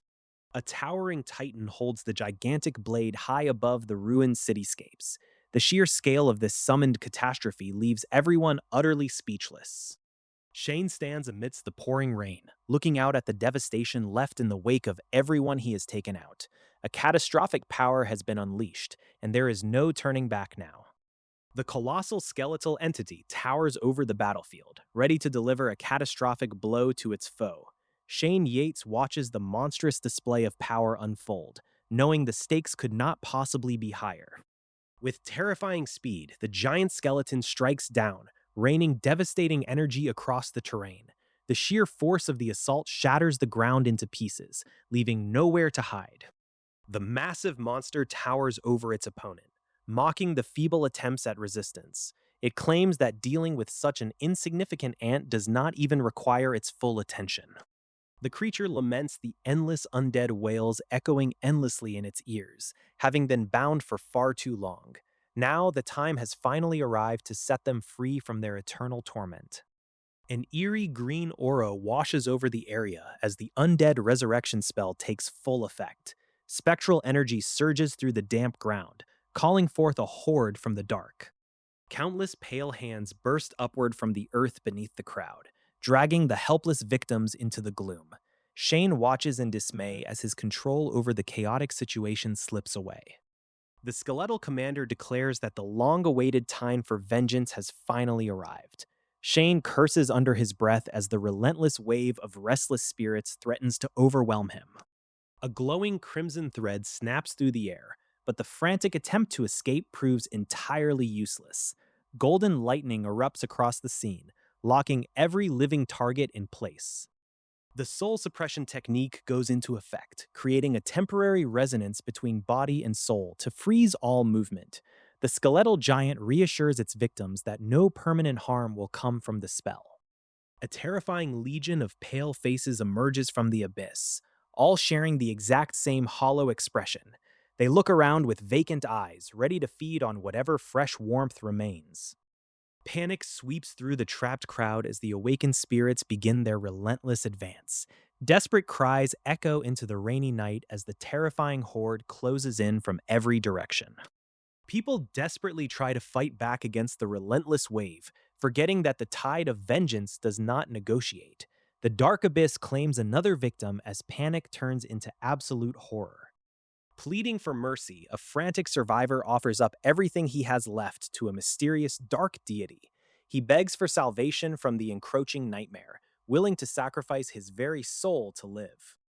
Dark red storm clouds churn overhead as an ominous presence begins to answer the desperate summons. The ground shakes violently under the weight of whatever ancient horror is being invited into this realm. The summoning ritual suffers a horrific rejection, leaving the supplicant in utter disbelief as his offering fails. Meanwhile, Shane leaps back into the fray with his glowing sword, determined to settle the score before it is too late. The battle against the Skin Reaper intensifies as Shane and his clone press the advantage in the pouring rain. Spells fly and blades clash, but these undead horrors refuse to go down without a brutal fight. Thinking it has the upper hand, the enemy gloats about its deity's shadow protection. Shane isn't about to let a pile of bones monologue its way to victory. A point-blank shot breaks the stalemate, catching the skeletal terror completely off guard. Even supernatural abominations struggle to argue with heavy artillery at close range. Farron unleashes a devastating assault, turning the tide as destructive energy tears through the area. The Skin Reaper's defense shatters under the sudden, overwhelming onslaught. An unknown entity attempts a sudden ambush from the shadows, proving that this battlefield is far more crowded than it looks. Quick reflexes are the only thing standing between Shane and total disaster. Dark shadows thrash around the fallen Skin Reaper's body as the chaotic scene shifts violently. Shane realizes something else is hunting in the shadows, and it refuses to leave loose ends.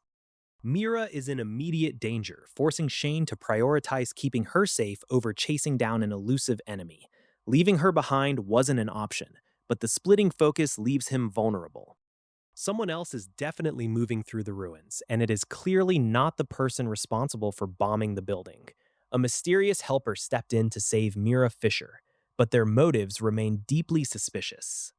The mysterious ally vanishes into the night on a high-tech motorcycle, leaving behind more questions than answers. Ghost Flame made sure the little girl landed safely, but why help out a stranger? Shane watches the mysterious rider disappear into the storm, realizing Mira is far from an ordinary civilian. Someone this elusive operating in the martial arts district spells trouble. A sudden notification cuts through the rain as a message arrives directly from Mira. What she sends changes everything about what comes next. Shane stands out in the rain, staring at his phone, receiving mysterious messages that dredge up old memories. Helena Curtis ponders about her future and whether she even has room for a boyfriend in it. Flashbacks recall childhood days when Shane shielded her from a fierce dog, cementing a bond she still remembers fondly. But behind the scenes, wealthy shadows are plotting maneuvers with cold calculation. Orders are barked to make sure nobody gets in the way of Helena's precious peace, treating human lives like pieces of cake. Someone is hired to arrange a tidy accident, turning a young life into a disposable problem. Shane listens closely to audio recordings in the pouring rain, piecing together the terrifying scope of the conspiracy targeting his family. The sheer absurdity of the plot starts to set in. A spectral crowd of spirits gathers around him in the downpour, thanking him for taking out the monstrous entity that terrorized them. They testify that every single one of them fell to that demon before Shane intervened. Shane absorbs the heavy realization that this assassin was gunning directly for him, collateral damage wiping out countless innocent people along the way. The ghosts wish for him to live on with dignity in other realms. Standing firm among the fallen, Shane makes a fierce vow to the heavens above. When he grows strong enough, he swears he will track down the true mastermind and finish them. He struggles under the crushing mental weight of carrying so much hidden power, while a skeletal presence protects him from the shadows. Hands reach out from the dark, offering parting gratitude. The spectral figures urge him to take care of himself and live well now that the demon is gone. They offer final blessings for a long life free from disaster before fading away.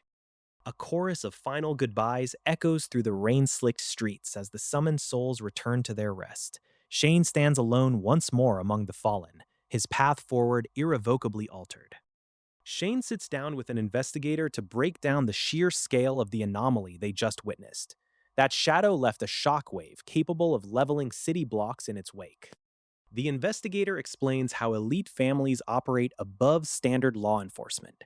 Reporting an incident involving them leads straight to a brick wall of silence.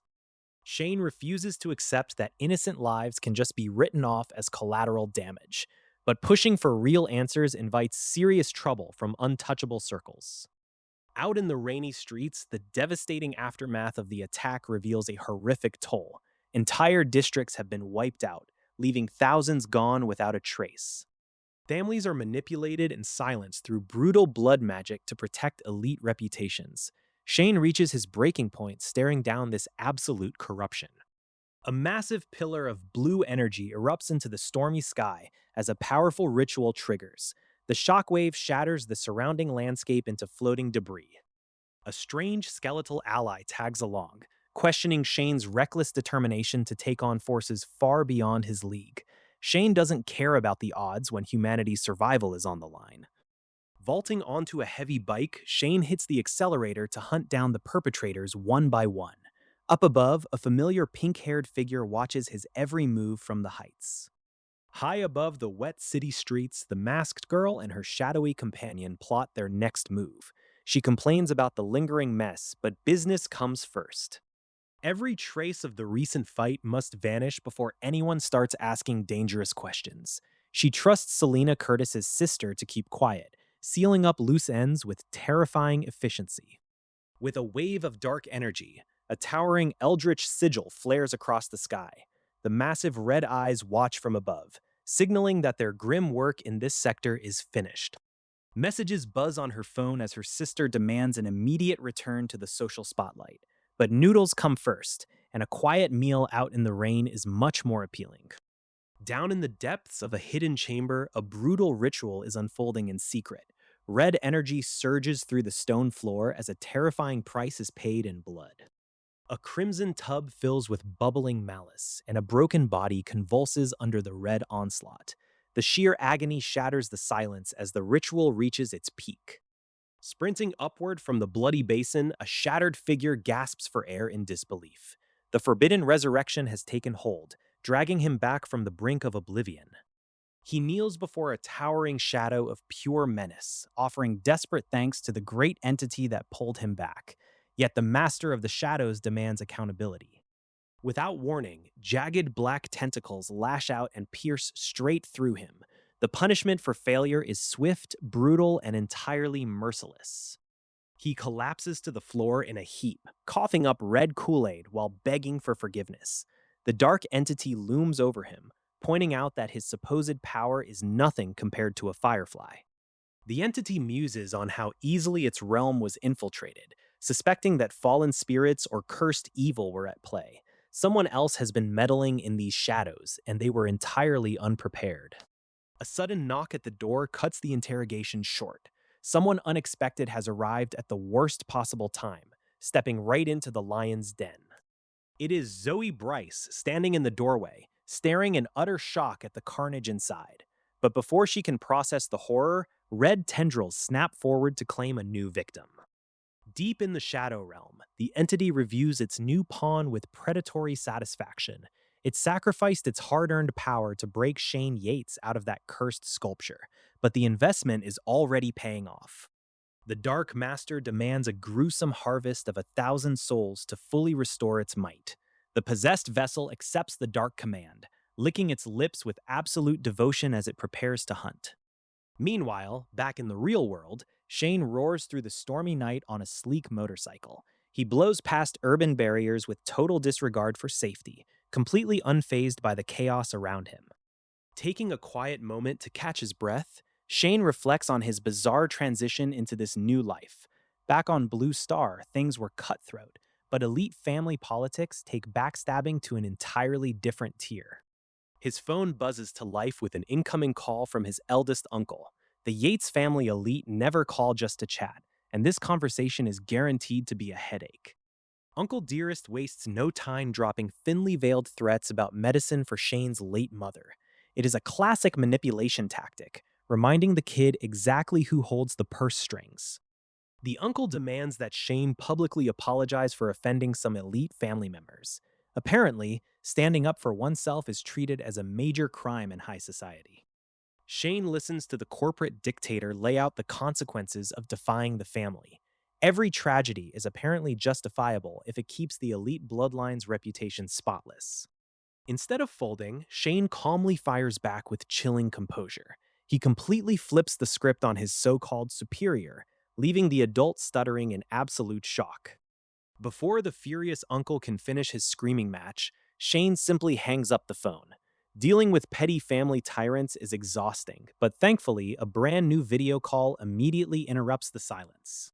A group of gorgeous girls from Phoenix Island pop up on screen with an impromptu midnight bikini party invitation. Shane's stoic composure instantly shatters into a massive nosebleed as system reality takes a hilarious detour.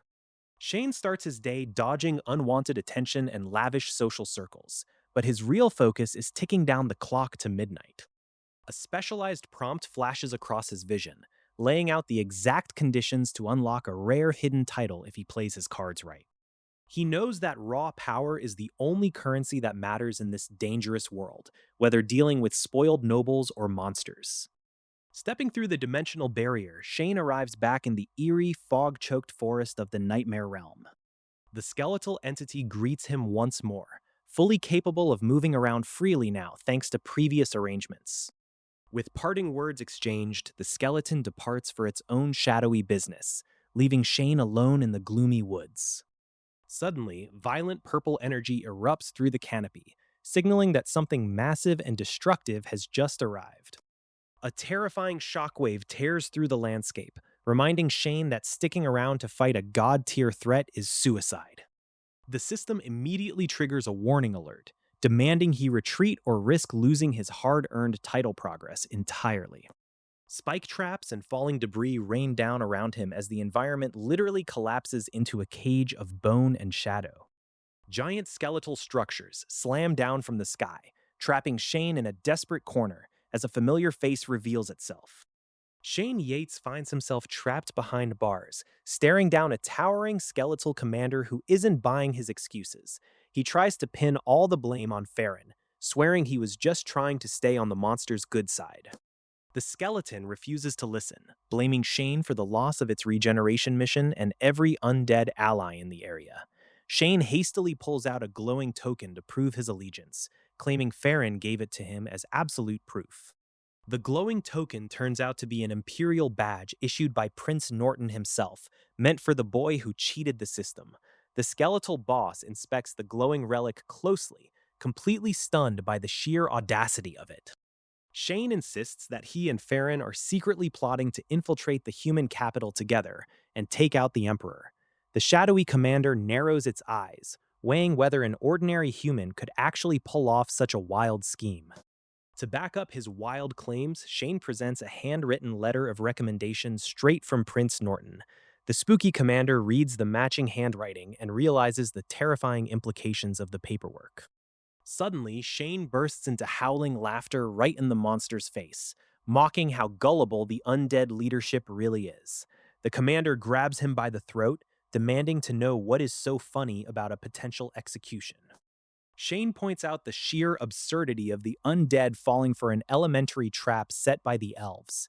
He lays out how the elf high priest orchestrated the whole disaster, while Farron panicked and ran away.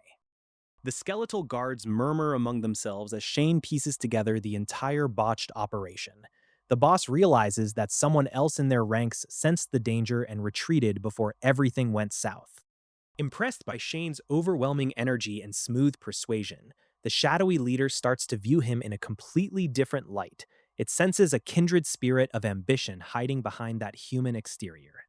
Shane launches into a passionate rant about being exploited by capitalists in his original world, introducing alien economic concepts.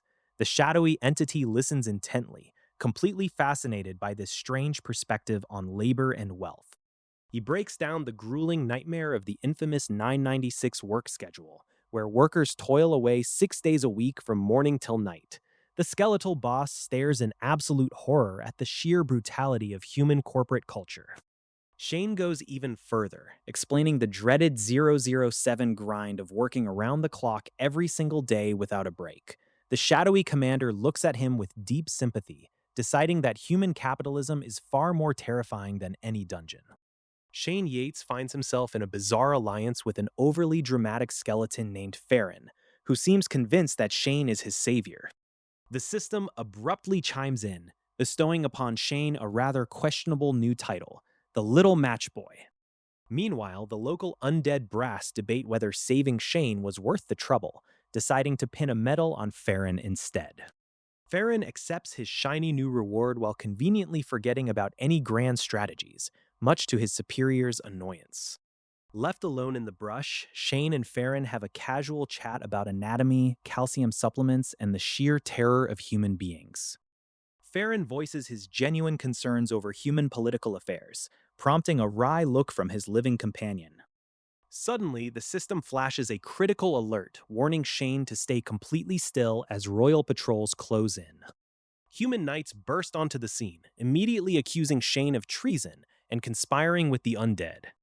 Prince Norton steps forward with an icy glare, demanding an explanation while resting a hand on his blade. Instead of cowering, Shane boldly introduces his skeletal informant, leaving the surrounding soldiers utterly speechless. The skeleton starts explaining its worldview with a deep dive into corporate exploitation, complaining about the brutal 996 work schedule. It views itself as just another cog in the cosmic machine. Shane listens to the skeleton's rant about relentless toil and capitalism, realizing there is a weirdly relatable side to this ancient undead creature. Overwhelmed by shared workplace trauma, the skeletal creature breaks down and accepts a sudden, desperate hug from Shane. It is an unexpectedly tender moment between a human and a literal pile of bones. Flashbacks reveal how they first crossed paths in the freezing snow when Shane was shivering and completely out of options. That tiny act of sharing matches sparked a connection neither of them expected. That small warmth in the bitter cold changed everything, inspiring a fierce rebellion against the system. The skeleton decided to defy the endless grind right then and there. A system notification pops up to celebrate the strange bond, granting a unique tag for defying convention. Shane inspects the rewards while trying to figure out what credentials this skeleton actually holds. The skeleton proudly presents official credentials, naming it Terrence, Field Collector of the 5th Battalion. It is an actual decorated veteran of the undead army. A high-ranking prince steps in to witness history, deciding to bestow a royal name upon Shane for cheating death. The surrounding troops watch in absolute awe as a human receives such an honor. The prince starts throwing out potential names, but Shane instantly vetoes the terrible suggestions. Trusting the royal naming sense is already proving to be a massive mistake. The prince proposes legendary names rooted in ancient human history, drawing from mythical children of God. Shane braces himself for whatever ridiculous moniker is coming next. Shane Yates stands at a solemn ceremony, taking a sweeping vow of absolute loyalty to humanity. Golden light floods the hall as magical energy seals the solemn oath deep into his soul. The ritual concludes with a blinding flash, marking the end of the sacred procedure. But there is a massive catch that immediately throws our protagonist off balance. He learns he is no longer allowed to use his own name during service. Instead, a royal figure proudly bestows upon him a brand new title, Saint Page. A special magical parchment is handed over for secret communications with royal intelligence. Shane accepts the cryptic mission with a stiff, formal salute. The royal entourage departs with high hopes for the newly minted hero and his massive skeletal partner. Rumors swirl about the divine child Page wielding weapons that can transform into countless shapes. In reality, the legendary divine weapons manifest in the most ridiculous ways imaginable, like fully automatic firearms. His companion teases him relentlessly about the embarrassing name. The playful banter continues as they march onward through the dark woods. Shane desperately tries to shut down the teasing before it drives him crazy. He snaps back, demanding they stop calling him Page and use his real name instead. The skeleton casually shrugs off the complaint while walking alongside a massive skull landmark. Shane steps up to a mysterious dimensional rift waiting in the shadows. He prepares to dive headfirst into the next perilous zone. Shane Yates pulls off another insane system evaluation, unlocking an entirely new dimension of power right as the system congratulates him. He receives the legendary Time Stream skill, a cheat ability that literally lets him bend temporal rules and stop time itself. There is a massive catch, of course, because the system loves making things difficult. He can only freeze time for 3 measly seconds once a week. Testing it out in his room, he triggers the 3-second pause against a giant skeletal phantom and immediately realizes how laughably short that window is. Before he can dwell on it, frantic hammering at his door shatters the quiet as Ralph Money barges in like a sleep-deprived storm. Ralph drags Shane out into the sky, boarding a colossal airship bound straight for the elite high school entrance exams. While crashing out on the cabin seats, Shane checks his phone and spots a bombshell text from Zoe Bryce wanting to meet up. Mira Fisher chimes in with immediate warnings, pointing out that Zoe's sudden appearance and dyed purple hair spell pure trouble. Mira drops deep lore on the Archaeology Association, the shadowy faction responsible for excavating ancient martial arts and forgotten relics. Shane flashes back to past regrets, remembering how he accidentally made Zoe cry and wondering how to handle the approaching meetup. He calls Mira right back to dig for answers, only to find out Mira is running late and treating the whole exam like a casual stroll. Mira issues a chilling ultimatum over the phone. Never, under any circumstances, meet up with Zoe Bryce alone. Mira stresses that Zoe is insanely dangerous, explaining that a massive sword energy disturbance was just detected on the river outskirts. Elite family heirs like Zoe train their entire lives with secret cultivation techniques, leaving regular students hopelessly outmatched. Mira reassures Shane that his mortal martial arts group has his back, vowing to help him crush the upcoming entrance exams together. With Mira now capable of walking on water thanks to her breakthrough, Shane finally gets some well-earned rest as the airship sails on. Shane starts receiving bizarre messages from an acquaintance who claims to be in 2 totally different places at once. The GPS logs and text timestamps make zero sense, pointing to an impossible geographic glitch. Dismissing it as pure exhaustion, Shane decides to catch some sleep before dealing with any more dimensional nonsense. Little does he know, a shadow is creeping up right behind him. A terrifying entity cornered him in the dark courtyard, whispering threats of inescapable doom.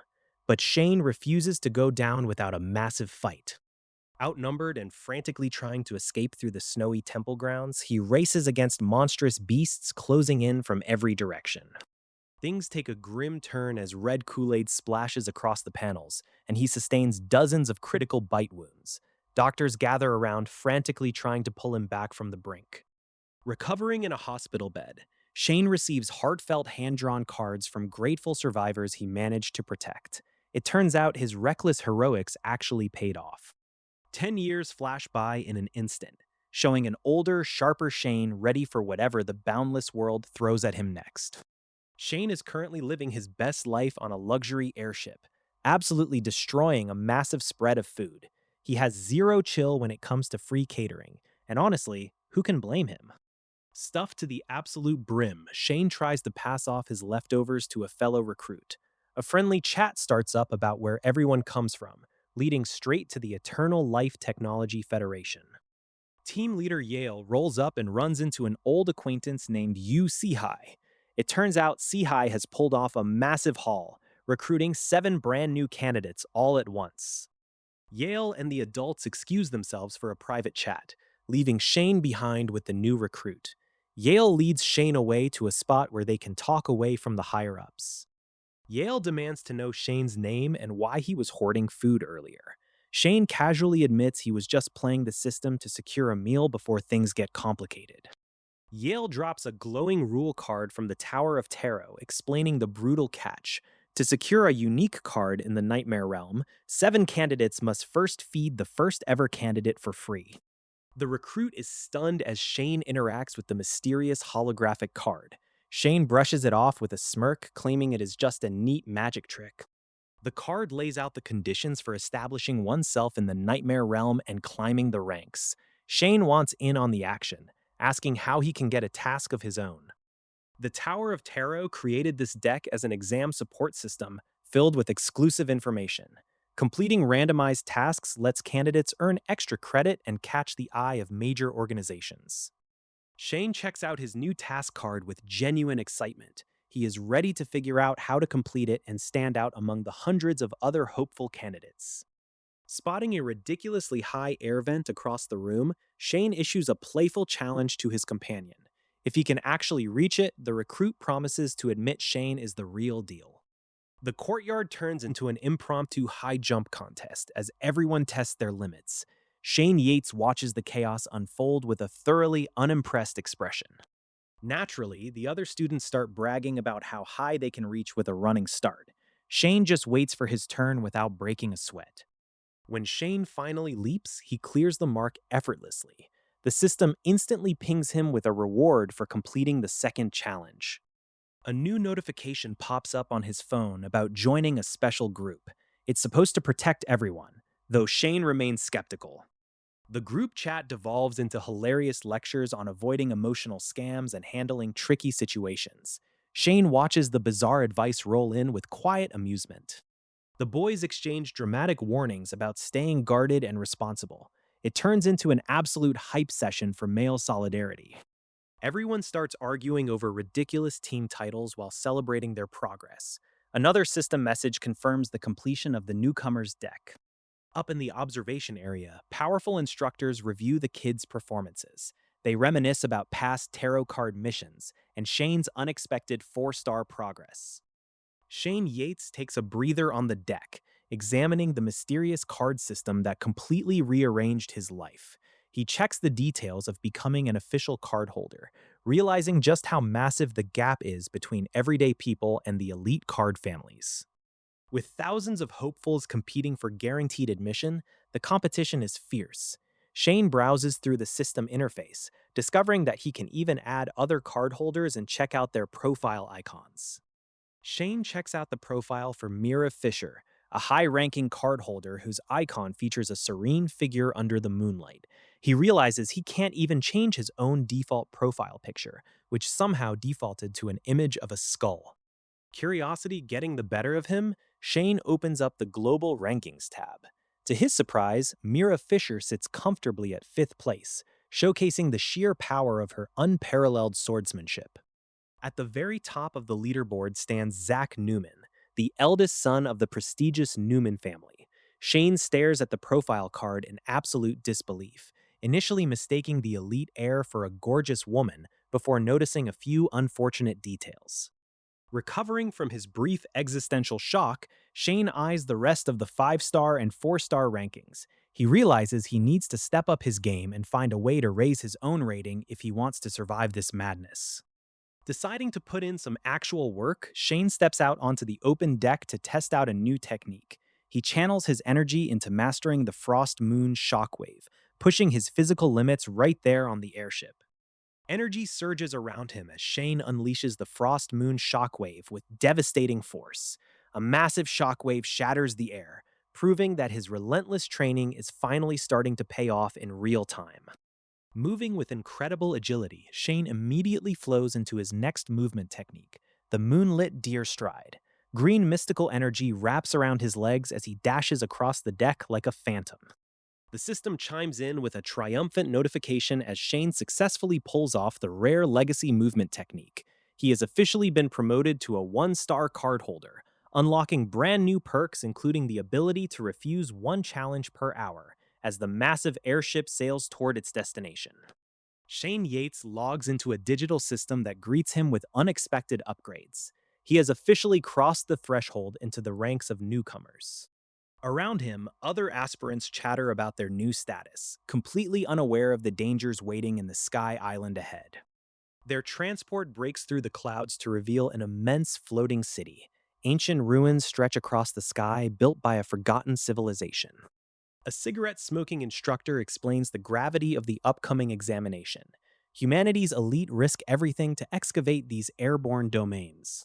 Sudden magical energy crackles through the atmosphere as spatial portals tear open. Shane and the other examinees prepare to step onto the exam grounds. Rules are laid bare. Performance and evaluations dictate rewards. High evaluations mean immense power boosts, but achieving them won't be simple. Shane examines his assignment cards, finding absurdly difficult missions. Riding a dragon into a 1,000-mile hunt sounds less like a test and more like a punishment. The system is rigged from the start. Elite family heirs hoard resources and exploit the rules, leaving newcomers with impossible odds. Brutality strikes before the exam even officially starts. A newcomer is beaten to a pulp on the ground, his evaluation score completely ruined. Medical teams drag away the fallen participant while instructors offer cold reality checks. There is no hand-holding or fairness in this arena. Shane draws a new evaluation card titled The Drowning Man. The mysterious text warns him that danger is lurking around every corner. Suddenly, a shadow falls over Shane as a system alert chimes loudly. Someone has bypassed the surveillance and issued a direct challenge. The challenger is revealed as Maury Fisher, and the screen delivers a chilling verdict. The fight cannot be refused. Mira Fisher has completely leveled up, and Shane Yates is right there to witness her newly awakened power. Her aura is surging, and she wastes no time pulling him aside for a private chat. Mira wants answers, and she wants a fight. She leads Shane away from the crowd, looking for a secluded spot where they can test out her brand new abilities without any interruptions. They step into a soundproofed training hall built for heavy combat. Mira immediately unleashes a destructive test strike, blowing a massive hole in the wall and showing off her terrifying new strength. Nearby fighters in the arena are busy farming ratings off low-tier opponents. It is a ruthless grind where everyone is just looking for an easy win and a quick status boost. A cocky 4-star newcomer ranked 17th on the deck tries to throw his weight around. He spots easy prey and thinks he has hit the absolute jackpot for the day. Mira draws her glowing purple blade, stepping into the fray with absolute authority. She cuts through the tension, claiming her target before anyone else can even blink. Other contenders try to step up and claim a piece of the action, warning her not to hog all the glory. But Mira has zero patience for challengers trying to cut in line. Sparks fly as steel clashes with raw power. Mira dances through the attacks, her precise swordsmanship completely overwhelming the arena fighters standing in her way. With a flurry of blinding slashes, she strips away her opponent's defenses in a matter of seconds. Her blade control is so surgical that her target's clothes are shredded, while his skin remains completely untouched. Mira Fisher claims 5th rank with effortless style, leaving a trail of defeated and thoroughly humiliated fighters scrambling to escape the arena. Shane watches the terrifying display with cold sweat, realizing exactly what happens to anyone who crosses her path. Mira leans in close with a chilling smile, dropping a reminder that as long as they are matched in battle, nobody else can touch him. Shane Yates and his companion break down the mechanics of battle points, noting how elite families usually game the system. But the logic is brutally simple. You just beat them and take their points. They step into a secure, soundproof training hall to talk strategy away from prying ears. The conversation quickly shifts from tournament points to something far more dangerous. The name Zoe Bryce comes up, bringing a heavy shadow over the discussion. Whoever got to Zoe left behind a terrifying trail and a corrupted soul. It turns out the Skin Reaper took Zoe, and whatever entity pulled the strings left her fundamentally altered. She is no longer entirely human. Bureaucratic indifference leaves them to handle the threat alone, as authorities look the other way. Out in the city, ordinary citizens remain completely oblivious to the creeping terror. Elite families are locking down information wherever the Skin Reaper operates, cutting off communications to cover up the carnage. Shane realizes elite factions are actively trying to pull him into their web. A prospective fiancé from a major elite family has entered the picture under grim circumstances. Shane is asked why he hasn't refused the arrangement yet. Shane explains his stalling tactics, knowing that once he steps into high school, elite families won't be able to intimidate him quite as easily. The Yates family holds enough weight to keep certain predators at bay. Standing in the expansive training hall, Shane admits he still lacks proper combat skills to face these heavyweights alone. That's when his companion decides to offer a demonstration. Ordinary people usually can't access high-level cultivation techniques before high school, but rules are meant to be broken. A brilliant display of purple energy lights up the room as she draws her blade. Blinding arcs of purple lightning swirl through the air as she unleashes the Fletcher family's signature swordsmanship. Shane watches in sheer awe as the devastating power of the Riplastride blade fills the space. She sheathes her weapon with effortless grace, offering to teach Shane the elite swordsmanship style if he is interested. Shane Yates stands around debating the sheer audacity of walking around with a stolen heirloom sword. His companion is surprisingly chill about it, considering her family would hunt them down if they found out.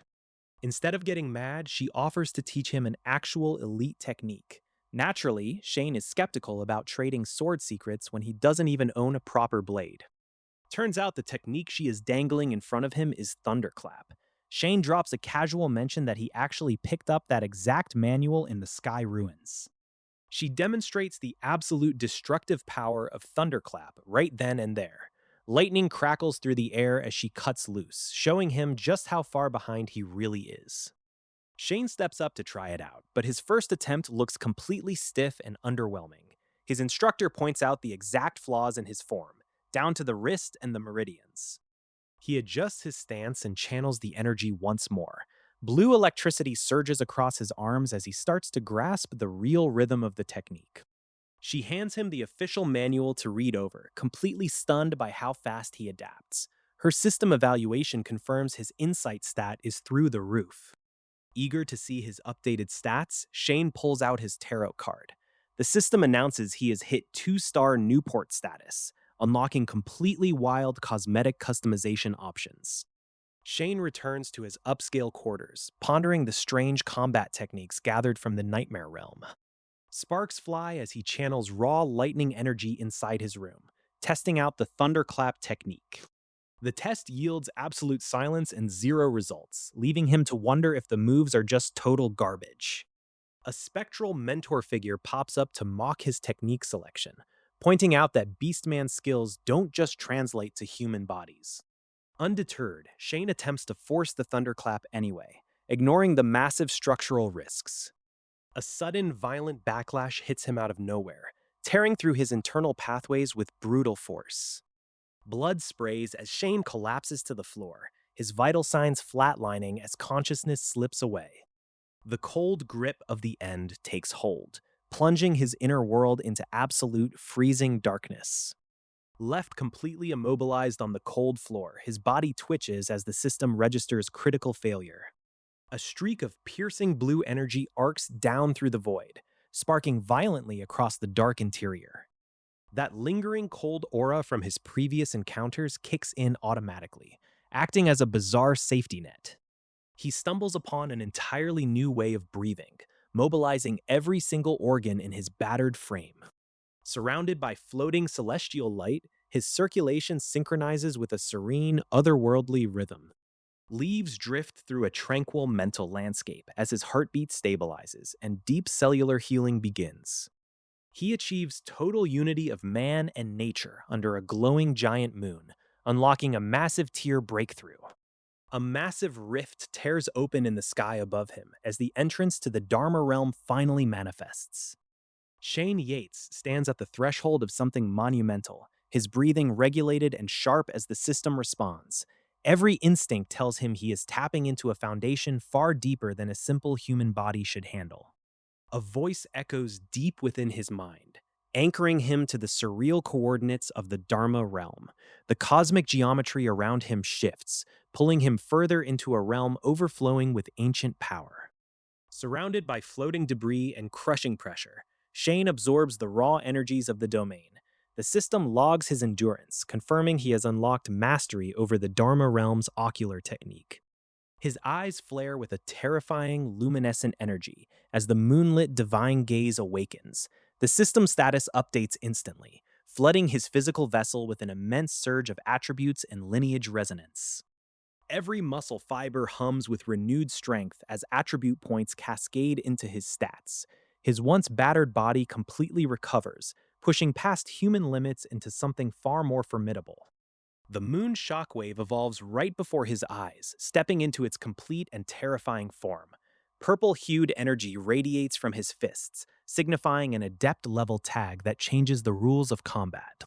Frostbite and kick technique merge into a devastating offensive repertoire, slowing down any enemy unlucky enough to cross his path. Movement arts bend to his will, turning water-like momentum into lethal force. The Thundershock Palm technique and Heavenly Shadow special technique synchronize in a display of pure destructive power. His stats skyrocket further, proving that every grueling risk he took was entirely worth it.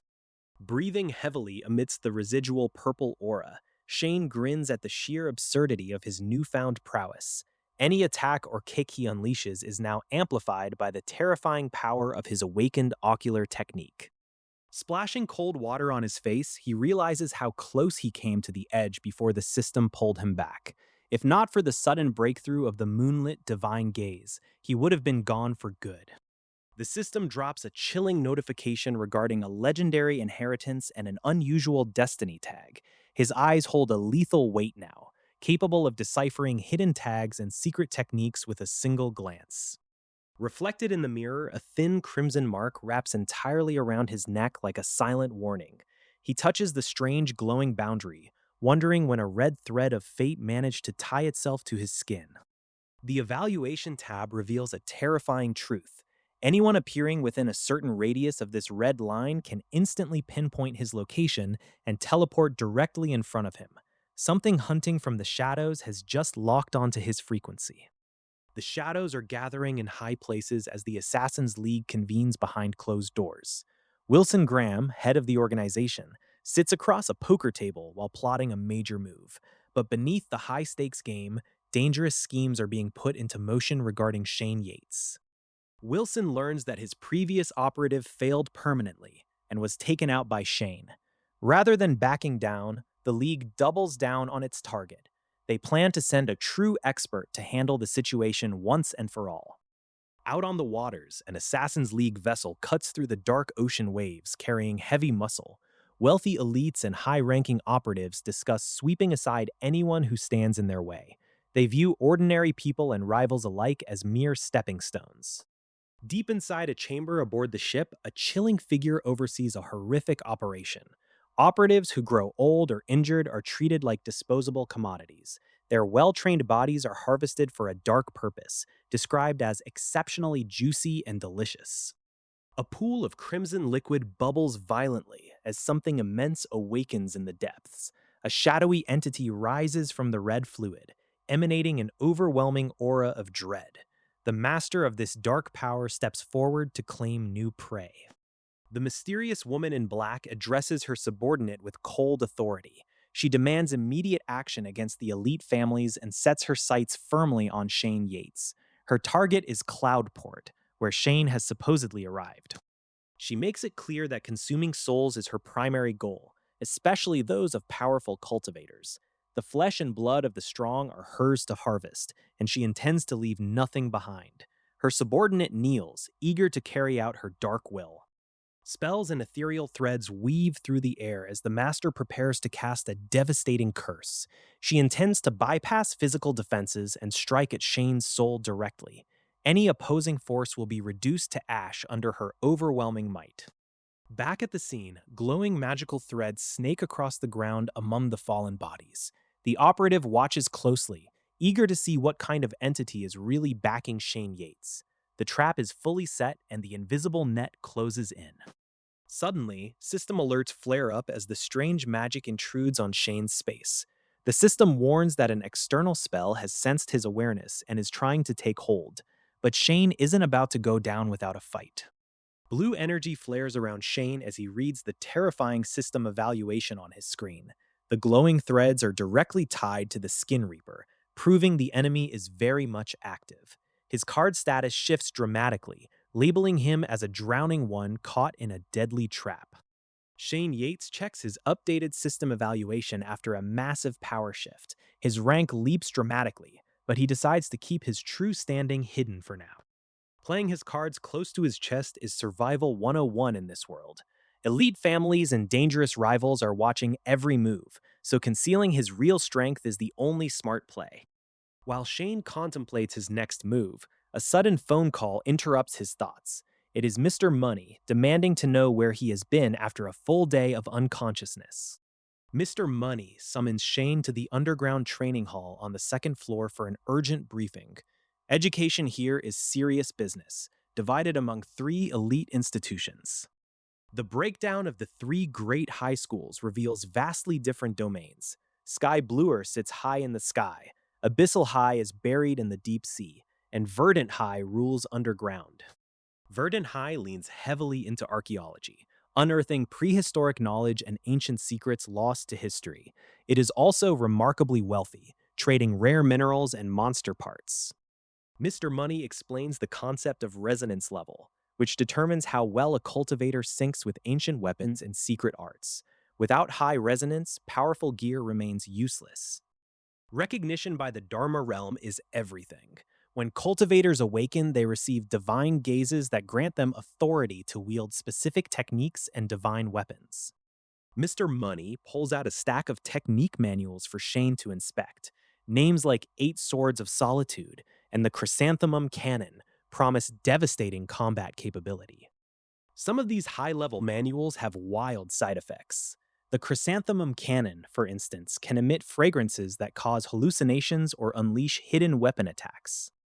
A flashback reveals how these manuals are discovered in ancient ruins. When an archaeologist thought someone was playing a prank during excavation, a mysterious voice spoke up. That encounter resulted in a fist technique manual simply dropping onto the ground on its own. Gaining recognition from such items requires a specific resonance level. Shane examines the selection and zeroes in on a green-grade manual called the Fist of Eastern Divinity. While most options are basic white, this one just might hold a special surprise. Shane Yates is deep into his martial arts training, absorbing the brutal Fist of Eastern Divinity technique. His mentor lays down the harsh reality that jumping multiple star levels in power is no easy feat. But with his attribute points pushed to high limits, Shane is ready to test his growing might in actual combat. The instructor breaks down the terrifying mechanics of Moonlit Divine Gaze and Moonfrost Shockwaves. It is a terrifying technique that demands immense potential just to survive using it. Shane listens closely, knowing every ounce of strength will keep him breathing a little longer. With the lesson finished, Shane packs up and heads out into the night. A quiet message pops up on his phone with vital information about the chandelier. He steps out into the urban shadows, unaware that a trap is already snapping shut around him. An old man steps out from the gloom, blocking his path with an eerie, too friendly grin. He asks for a trivial favor, holding out a strange item under the guise of an exchange. Shane senses the trap instantly before the stranger even makes a move. Suddenly, reality warps as an invisible blade cuts through the air. Shane dodges by a hair's breadth, his reflexes screaming at the sudden spike in hostility. The sweet old man facade shatters into pure, murderous intent. Shane activates his moonlit divine gaze, his eyes glowing with piercing violet energy. He locks onto the attacker, realizing the old man is concealing an invisible weapon. It is a shameless ambush, and Shane has no intention of playing nice. Sparks fly as invisible steel crashes against supernatural defense. The assailant is stunned that Shane's ocular technique can actually track his hidden blade. Without that terrifying vision, Shane admits he would already be finished. Shane leaps onto the surrounding rooftops, turning the tables on the ambusher with blistering speed. The old man sneers, pointing out that carrying enchanted items without real martial grit is utterly pathetic. But Shane is just getting warmed up. The assassin presses the attack, mocking Shane's youth and calling him a mere fish out of water. Yet Shane fires back with icy sarcasm, reminding the geezer that generational status won't save him here. A massive shockwave erupts as the true scale of their power collides. The dust clears to reveal a massive system notification glowing over the battlefield. Breakthrough successful, he has officially reached the evaluation tag from the Dragon Realm. The stakes have just leveled up, and whoever sent this hit is about to learn a very painful lesson. Shane Yates finds himself face to face with an unwelcome visitor from the Fletcher family, but he refuses to cower before an elder looking for vengeance. The old man sneers at his arrogance, expecting an easy finish against a 15-year-old. Before Shane can even blink, the elder closes the distance with terrifying speed and unleashes a brutal shockwave. Lightning crackles through the air, and Shane takes a direct strike that sends him flying backward. Sparks fly as raw electricity arcs across the battlefield, but Shane refuses to stay down. He twists midair, landing a clever counterattack that catches the old man completely off guard. Dropping into the shadows, Shane activates Heavenly Shadow to vanish right out of his opponent's sightline. The Elder pauses, frantically searching for his target as the icy chill of frostbite begins to set in. Ice creeps across the terrain as Shane unleashes a freezing assault, forcing the furious Elder to defend himself. The sheer unpredictability of Shane's movements leaves the veteran warrior completely disoriented. The Elder realizes his young opponent's strength and agility are fluctuating wildly, defying all logical stats. Shane taunts him with a grin, utilizing a triple-power Frost Moon shockwave to keep the pressure up. With a quick maneuver, Shane triggers a time stream pause to buy himself 3 precious seconds of freedom. He uses the opening to slip away before the Elder can trap him in this isolated zone. Flames erupt as the Elder retaliates with overwhelming force, scorching the surrounding area into a fiery wasteland. He looks up just in time to realize that his slippery target has completely vanished into thin air. Shane makes his daring escape through a dimensional gate, leaving a trail of fire and chaos in his wake. The Elder watches the portal close, realizing he has been thoroughly outmaneuvered by a teenager. Shane Yates watches Mira test out her sword techniques, noting that her stances carry an immense amount of pressure. The humming energy around her weapon reveals just how far her training has progressed. Mira stops to catch her breath, admitting that her sword styles remain heavy and difficult to master. Shane observes her progress, realizing her power continues to grow by leaps and bounds. Mira reveals what she managed to dig up on the mysterious Skin Reaper. The trail leads straight back to an archaeological expedition gone wrong, and a high-ranking member of the association. The files uncover a dark history involving an altar that sealed an otherworldly entity. When that expedition broke the seal, disaster struck and wiped out everyone involved in the incident. Digging deeper into the assassin's background reveals a grim pattern of mysterious tragedies. Entire families connected to the altar incident were wiped out under suspicious circumstances. Shane connects the dots between the sealed altar and the recent attacks, but the classification level is too high for his current clearance. Mira hands over the documents she gathered, warning him to stay careful. Mira's phone buzzes with a call from an auntie, and Shane listens in as family politics rear their ugly head.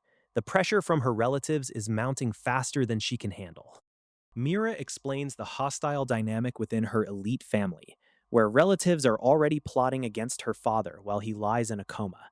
They view her as a pawn in their schemes for power and control. Shane casually invites her out to a meal, offering a way to escape the suffocating weight of her family obligations. Mira looks surprised by his bold proposition right in the middle of her crisis. Shane scoffs at the idea of letting her relatives push her around, showing the fearless attitude that always keeps him a step ahead. Mira watches him with renewed curiosity, struck by his casual confidence. Flustered by the unexpected invitation, Mira stumbles over her words before suddenly checking her phone. A text message lights up the screen with news that changes everything. Grandpa has stepped out of seclusion, meaning the person Shane met earlier might not have been an imposter after all. Mira bolts upright, telling Shane to stay put as she rushes off to investigate. Shane watches her sprint away, wondering if he is just terrible at approaching girls. Meanwhile, Mira dashes across the courtyard and unleashes a blazing torrent of sword energy that shatters the surrounding air. Things kick off with a fiery flashback as a technique floods the protagonist's mind, tracing back to the blade of the Luo goddess. An elderly figure drops in, making sure everything is under control before vanishing in a blaze of glory. Shane snaps back to reality, realizing someone is still burning up right in front of him. Turns out that grandfather figure was just passing down his sword style before heading out for good. A quick sanity check confirms Shane still has people who care about him, prompting a sudden invite to an exclusive banquet. Naturally, his companion finds the whole situation utterly hilarious. Teasing ensues as she calls him out for being an idiot over the upcoming exam banquet. Shane stumbles over his words, realizing he completely forgot to issue a proper, formal invitation. Despite the rocky start, they decide to head out together to the grand event. It is a rare outing, so Shane better make the most of it before things inevitably go sideways. Under the cover of a moody night sky, they hit the road on a high-speed vehicle. Safety clearly takes a back seat as they burn rubber and fly through the air at reckless speeds. They arrive at a massive, intimidating floating island where the prestigious banquet is being held. It is an imposing fortress serving as the ultimate gathering spot for the elite. Someone higher up is already keeping tabs on their swift progress, noting that Shane is moving unusually fast for a newcomer. Meanwhile, Shane tries to convince everyone that his date is strictly casual. Stepping inside the opulent hall, the atmosphere shifts from a fun ride to pure political tension. The banquet doubles as a high-stakes evaluation ground where elite families prey on the weak.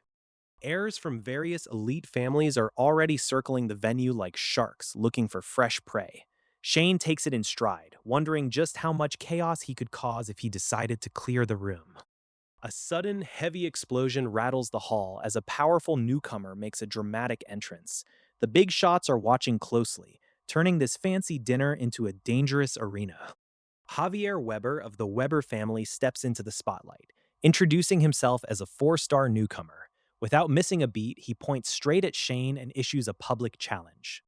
Shane Yates finds himself immediately under fire as challengers step up to test the newcomer. The martial atmosphere in the hall is thick, but Shane barely breaks a sweat. Mira Fisher steps into the arena with a terrifying flash of swordplay, completely shutting down the arrogant challenger in a single breath. The crowd watches in absolute shock as the rankings shift around her. Mira leaves a trail of defeated opponents in her wake, treating the entire tournament like a warm-up exercise. Shane watches the chaos unfold, wondering just how high these newcomers will climb. The aristocratic vultures smell fresh meat in the hallways as Lady Anne makes her grand entrance. She is here to corner Shane about a very specific family scandal. Lady Anne brings up the vicious rumor that Shane's supposed pet dog nearly took out the Curtis sisters. The tabloids are having a field day with the sensational headlines. Shane flashes back to his actual upbringing, remembering how his family struggled just to afford basic marrow pills while the elites hoarded resources. He has zero emotional attachment to these manufactured grievances. Instead of cowering under Lady Anne's interrogation, Shane grins right back at her with unsettling cheerfulness. He openly admits he has completely blanked on whatever tragedy she is talking about. Sensing an opening, Lady Anne smoothly pivots from intimidation to bribery, offering a guaranteed high school admission spot if Shane simply plays along. The onlookers whisper about how easily Shane is selling out his supposed pride for a free ticket to the top, but Shane has his own chaotic agenda running entirely in the background. Shane eagerly agrees to the bribe, asking for just one simple piece of information in return. The room drops dead silent as he cheerfully requests a picture of the girl he supposedly wronged. because he genuinely has no idea who Selena Curtis even is. Shane stands in the middle of a high society banquet, feigning absolute ignorance when confronted about a major noble. Selena Curtis steps into the light, demanding to know why a middle schooler claims he has no memory of her. The surrounding crowd whispers furiously, wondering if Shane is playing a dangerous game of pretend or if he genuinely forgot. Lady Anne watches the spectacle unfold, fully aware that this public confrontation is entirely intentional. Shane casually brushes off the icy glares, reminding everyone present that he barely survived a catastrophic incident where thousands of lives were lost at the Maple Forest Hotel. He points out that expecting a young kid to solve a tragedy like that is already a stretch. An intimidating noble steps forward with a dark grin, challenging Shane to explain who is really behind the chaos. Cameras flash and reporters swarm, turning the high society gathering into a full-scale interrogation under the spotlight. Shane refuses to back down, publicly accusing the elites of using information to spin narratives about thousands of missing lives. Lady Anne glares daggers at him, realizing her carefully constructed plans are actively unraveling.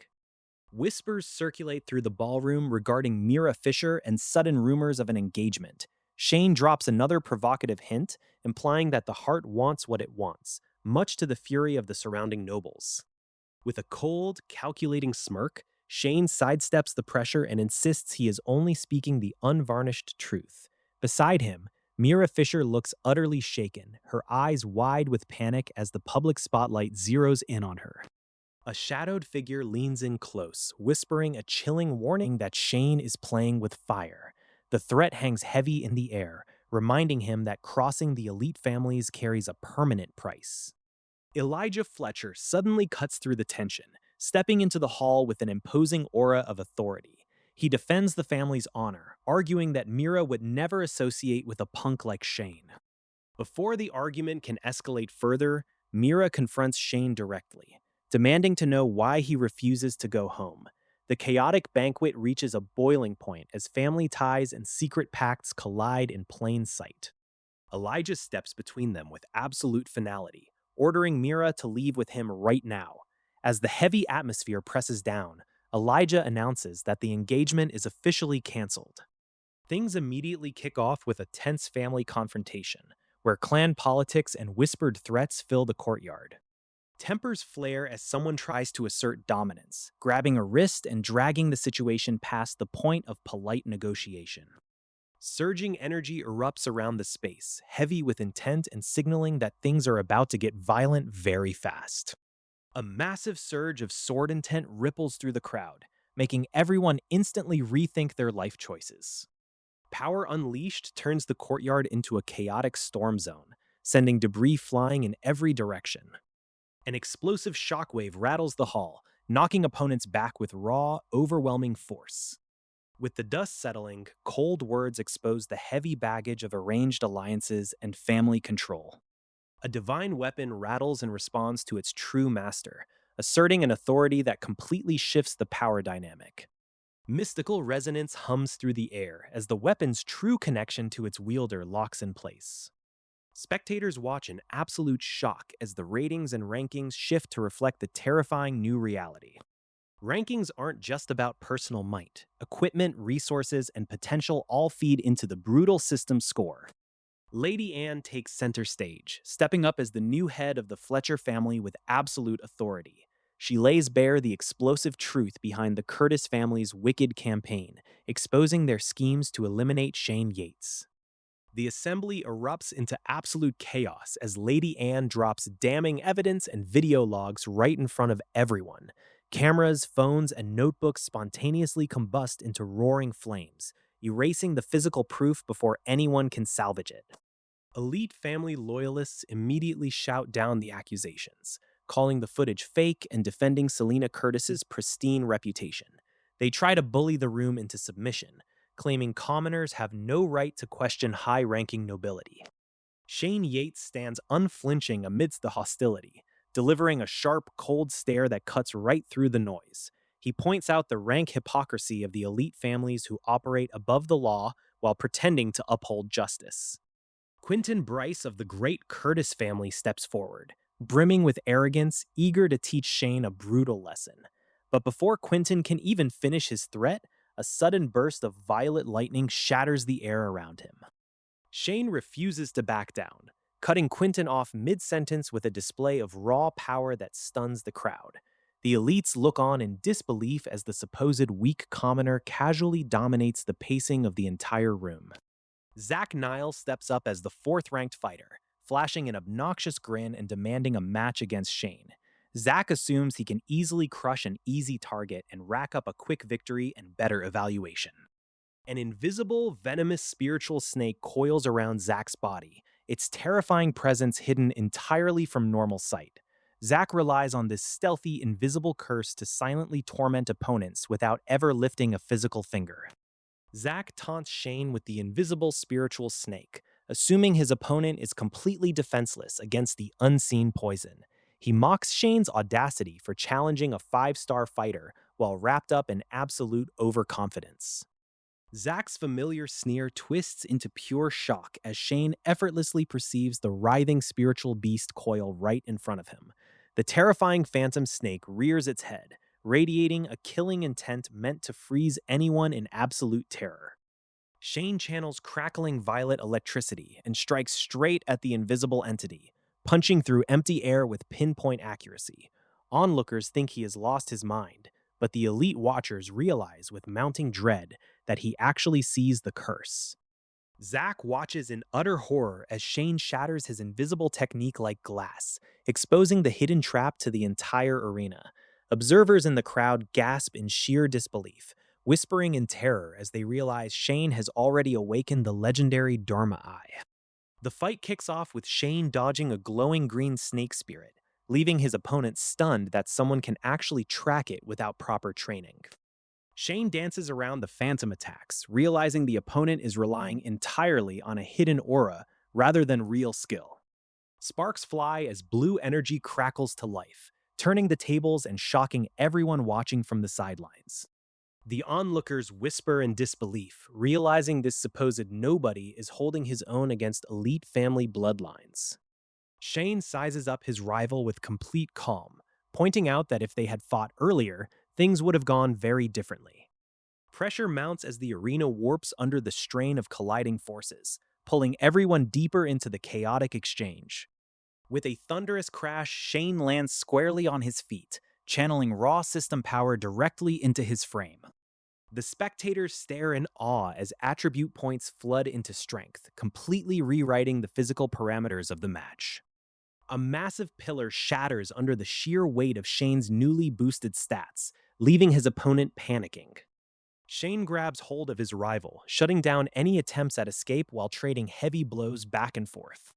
The spirit snake tries to intervene, but Shane cuts straight through the distraction without breaking his stride.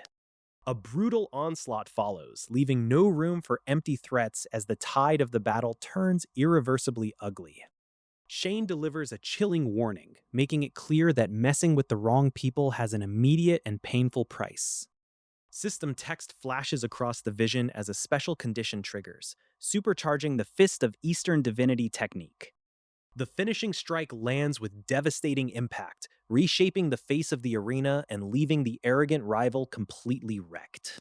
Standing victorious amidst the purple aura, Shane realizes this relentless cycle of conflict is only just beginning to draw unwanted eyes. Shane stands amid the chaos as accusations fly. The elite families are desperate to pin a dark outcome on him to protect their reputation. Lady Anne manipulates the narrative from behind the scenes, planning to use the fall of the Nile family to consolidate her own power. The crowd whispers and stares, but Shane isn't about to play the victim. He calls out their transparent games with a smirk. A battered rival realizes the harsh truth. The elite families never cared about him. They were just using him as disposable muscle. An examiner steps in to halt the hostilities, officially stopping the duel before things escalate further. Rules must be maintained. Shane accepts a reward from Lady Anne, but the system's gears are already turning. The time for the final evaluations has arrived. Mysterious floating cards materialize in the air, distributing final evaluations and rewards to the surviving newcomers. Shane receives a high-tier evaluation, granting him powerful assets like the Tower Elder and unique status bonuses. The system unveils the unyielding trait and essential survival items like the Candle Flame, preparing everyone for the grueling exam ahead. Teleportation to the exam area is imminent, but dirty tricks are already being played behind the scenes. Someone has stolen Shane's Candle Flame before the exam even starts, a desperate attempt to render him entirely defenseless. Rival candidates mock his sudden misfortune, issuing cold threats and promising a brutal slaughter inside the exam zone. The elite families are used to treating everyone else like prey, enslaving and robbing whoever stands in their path.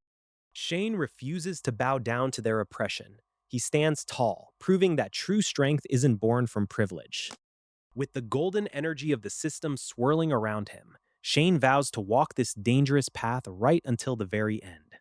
The countdown hits 0, the portal activates, and Shane Yates steps forward into the unknown trials waiting on the other side. The exam officially begins as Shane finds himself dropped into a pitch-black floating island, shrouded in heavy mist. Torches barely cut through the gloom, leaving him blind to whatever elite family ambush is waiting in the dark. Before he can even steady his breath, an unseen attacker strikes from the shadows, leaving Shane bleeding and wondering who could possibly want him out of the picture so desperately. Shane fires back with ice magic, freezing the gloom around him and clashing head-on with his mysterious assailant.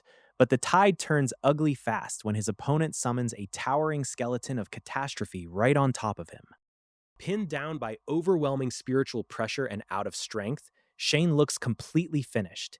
Even his companion urges him to run for his life while they still have an ounce of stamina left. Just as the jaws of defeat snap shut, a sudden party invitation pops up in his system interface. He accepts it on pure instinct, instantly teleporting away from certain doom.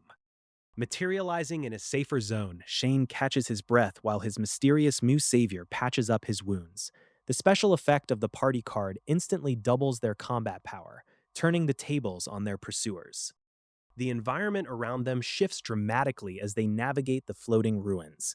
His companion points out the peculiar landscape, revealing they are still on the same island, but the surroundings have completely rearranged. A conversation about the Dharma realm uncovers unsettling lore about cultivators and universe-altering power. Shane ponders whether the mysterious voice in his head is tied to these ancient cosmic secrets. Peace never lasts long in this exam, and a sudden ambush forces them to leap across chasms under the moonlight. They plunge headfirst into the abyss to dodge incoming hostile magic.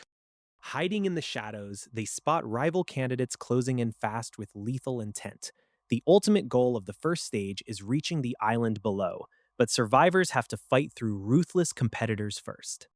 Shane analyzes the lingering aura of his previous attacker, realizing the cursed idol wasn't a one-off threat. Hidden enemies are watching every move from the shadows, treating him like an easy target. The competition heats up instantly as competitors clear the first stage and show off their flashy powers.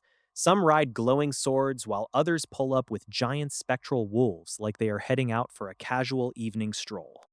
Shane Yates and his group land on the destination island amidst rolling terrain and thick fog. The rules are clear. Find a suitable deity statue, earn its protection, and survive whatever the mist throws at them.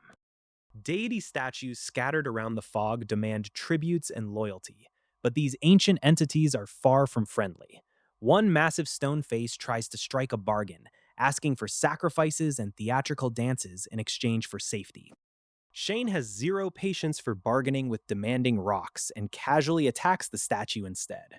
When the furious deity demands blood and compliance, Shane and his companions decide to keep looking for a less obnoxious god. They settle for a modest, down-to-earth clay homie lying quietly in the grass. It might not demand grand rituals, but it offers protection against the looming tide of wailing souls sweeping across the island. Peace is short-lived as hostile forces crash the party, blowing apart the surroundings. Bryce and Mira Fisher emerge from the shadows, cornering Shane and revealing that their rivalry is far from over. Bryce unleashes terrifying undead abilities, trapping the group in a web of lethal red strings. Mira Fisher confirms that they have grown much stronger, leaving Shane fighting desperately just to stay alive. Shane Yates finds himself caught in the middle of a chaotic battlefield as crimson threads zip through the air. The system rules immediately kick in, warning everyone that combat in a non-combat assessment zone is strictly prohibited. A notification chimes, confirming the attacker has been handed over to the system's punishment. Shane realizes he has narrowly dodged a serious confrontation and lives to fight another round. Checking his interface, Shane spots a tactical advantage. Bryce has placed a tracking thread on a companion, allowing them to monitor locations and teleport at will. They need to hurry and clear the stage before advancing to the unknown upper levels. Shane and his companion press onward, determined to find the statue holding a sword. Moving deeper into the misty terrain, they scan the horizon for anything out of place. The atmosphere is tense, and every shadow looks like a potential ambush waiting to happen. Elsewhere, two unfortunate participants stumble upon an utterly bizarre and horrifying creature. The entity makes a completely unhinged demand that leaves them utterly speechless. Cornered by the strange deity, the desperate duo contemplates wild, forbidden cultivation manuals to survive. They are willing to risk everything, even their dignity, just to escape this nightmare. Instead of negotiating, one of them unleashes a freezing frostbite attack right at the creature. Naturally, a massive brawl breaks out on the spot, with chaotic energy flying everywhere. Shane and his ally wander past more outrageous statues, demanding impossible offerings. They realize finding the right statue is the only real key to fulfilling the stage requirements. At last, they stumble upon a towering stone figure clutching a massive sword. It looks like the exact landmark they have been searching for to turn the tide of this trial. The trial begins with a silent monolith under a stormy sky, refusing to budge for ordinary prayers. But Mira Fisher knows how to talk to ancient stone. A massive, heavy blade answers her call, shattering the quiet with terrifying speed. 10 precise strikes split the air in a breathtaking display of swordsmanship. Shane Yates watches in awe as the core test reveals its true purpose. This isn't just about swinging a weapon, it's a profound test of resonance and intent. System notifications confirm what the blade already knows. Mira Fisher is officially recognized as a true sword sage, unlocking lethal techniques. With the tide of wailing approaching fast, they need a proper sanctuary immediately. Shane Yates has to find an idol that matches his unique resonance. Uninvited guests crash the party looking for trouble. Rival group members step out of the shadows, promising a quick and violent end. Shane ditches the confrontation and dashes toward a hidden stream, trusting his instincts. The flowing water hints at a powerful movement technique waiting below. Mira reads him like an open book and tells him to dive right in. She stays behind to buy him precious time against the incoming horde. As Shane plunges into the current, Mira unleashes her newly mastered sword spirit. The dark energy surges forward, setting the stage for an epic clash. The battle down in the dark depths kicks off with a massive centipede creature swarming the area. Mira Fisher holds her ground against the horde, slicing through the chaos. Giant blades of energy rain down from above as the terrifying foe tries to overwhelm her. Mira dodges the onslaught, proving she is far from an easy target. The horde plunges straight into the rushing water, scurrying away from her attacks. But the danger is far from over, as a much bigger hand rises from the depths. A colossal weapon slams down into the terrain, shattering the ground beneath them. Enormous, multi-eyed abominations join the fray, locking Mira in their sights. Suddenly, an oppressive force locks Mira in place, freezing her limbs mid-movement. A strange spell radiates from the giant hand, rendering her completely helpless. Realizing the massive entity is turning its attention towards Shane Yates, panic sets in. She watches helplessly as the creature launches an attack right toward him. Shane takes the full brunt of the assault, sent flying backward by the sheer impact. He barely has time to process the blow before the giant hand looms right over him. With a ferocious slash, Mira shatters the paralysis spell holding her back and counterattacks. The monstrous hand recoils in agony as she delivers a punishing blow. Escaping the black mist of the wailing tide, Shane drags himself out of the water. He proudly holds up the recovered idol, shouting to Mira that they need to find shelter fast. They set up a crude camp near a massive rock face as the sword spirit explains their situation. The tide outside is growing stronger. meaning they are stuck here for now. Shane examines the odd piece of wood they brought along, which turns out to have actual roots. To his absolute shock, the wooden artifact starts talking to them. The sentient root begs for help, claiming it needs water, sunlight, and fertilizer to grow. Shane looks down at his supplies, wondering if he should actually pamper a piece of wood. The plant rattles off a wildly complicated recipe for magical plant food, leaving both of them baffled. Shane decides to take a shortcut instead, pulling out a bottle of cola. Pouring carbonated soda straight onto its roots, Shane tells the demanding plant to drink up. To everyone's disbelief, the weird concoction causes the plant to thrive even more. Shane Yates and his companion try to coax their needy little sprout into growing. The problem is that this dramatic plant demands an actual poem recited in its honor before it will accept fertilizer. Shane swallows his pride and delivers a ridiculous, over-the-top theatrical recitation to the dirt. Miraculously, the plant is so moved by the performance that it retracts its roots and transforms into a talking companion.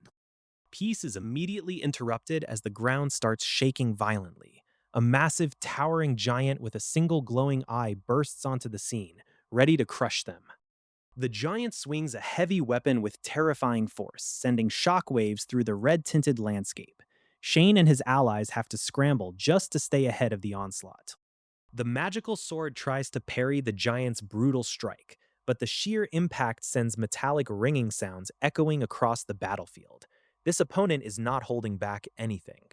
Shane dives out of the way just as debris crashes down where he was standing a second earlier. Things look grim as they realize how heavily outmatched they are against this brute. Just when the situation feels hopeless, a massive venomous centipede erupts from the chaos. Instead of attacking Shane, it starts causing absolute carnage among the enemy forces. Shane uses his crafty abilities to switch places with his wooden substitute, narrowly dodging a terrible fate. He surveys the chaos and realizes he can use this giant centipede to his advantage. Energy crackles through the air as the centipede goes wild, thrashing wildly against the environment. Shane feeds the beast a drop of red liquid, officially looping it into his twisted plans. While everyone else is fighting for their life, Shane casually admits a lifelong obsession with giant insects. His companion looks at him completely bewildered by his bizarre priorities. The centipede crashes its bulk against the giant's weapon, trading heavy blows in a chaotic slugfest. Sparks fly everywhere as the two massive entities clash head-on. The sheer pressure of the battle shatters the surrounding reality into jagged, floating pieces. Shane and his allies stare in sheer disbelief as the environment literally falls apart around them. The massive one-eyed monster crashes down with terrifying force, but Shane Yates and his companion refuse to back down. Sparks fly as blades clash against massive armored scales in a desperate struggle for survival. A massive hand reaches out, threatening to crush everything in its path. Quick thinking keeps them alive as they dodge the crushing blows by a hair, turning the beast's own brute strength against it. Working as a coordinated unit, Shane and Miss Fisher toss heavy gear back and forth to keep the pressure on. The creature zeroes in on the unprotected target, but they have a few tricks left up their sleeves. Instead of panicking, Shane steps right up to the terrifying giant with absolute calm. As the beast lunges, their sarcastic banter mid-fight provides a much-needed layer of dark humor. Frostbite energy surges through the air as Shane unleashes a freezing strike. The sudden temperature drop rattles the giant's senses and opens up a clear path for the counterattack. Explosive shockwaves ripple across the battlefield as heavy strikes rain down on the massive target. Miss Fisher leaps into the fray with blinding speed, channeling all her energy into a decisive blow. With an ultimate change slash, the finishing blow cuts through the chaos with devastating force. The giant's central eye widens in shock as the overwhelming power hits home. The giant collapses with a thunderous thump that shakes the entire forest floor. Shane checks on his exhausted partner, noting how smoothly their combat resonance is evolving after every harsh trial. Never one to waste a good resource, Shane immediately starts harvesting parts from the fallen giant. His unusual enthusiasm for collecting monster specimens leaves Miss Fisher completely bewildered. System notifications flash across the air, revealing crucial details about the trial of Wulong. Out of numerous candidates entering the exam, a staggering number have already been taken out, raising the stakes immensely. Just as they catch their breath, eerie sounds echo from the dense fog around them.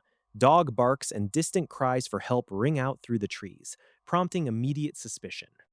A heavy body crashes through the brush right in front of them with brutal force.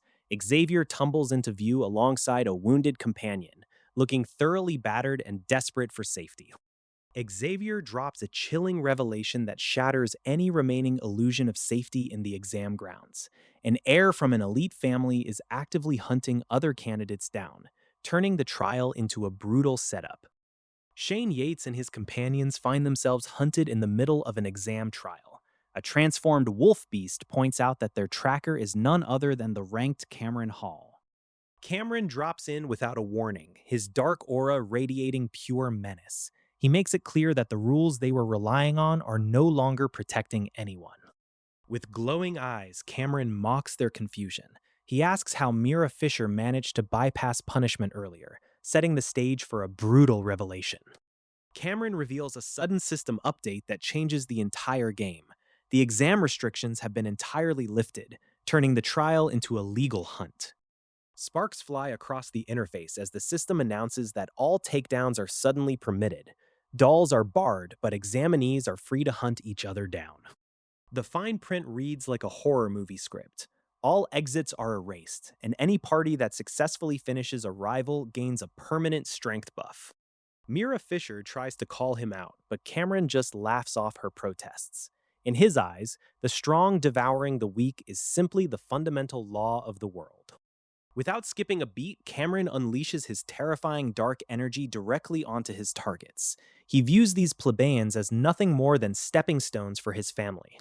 Shane realizes they are dealing with an absolute lunatic who plays by his own rules. Cameron scoffs at their lineage, revealing how lowly he thinks of outsiders. Cameron moves with terrifying speed, dodging counterattacks in a blur of shadow. He declares that his fate is his own, untouched by any boring divine game. As one of their allies falls into ruin, Mira steps up with blazing energy to avenge the fallen. She refuses to let Cameron walk away from this slaughter unchallenged.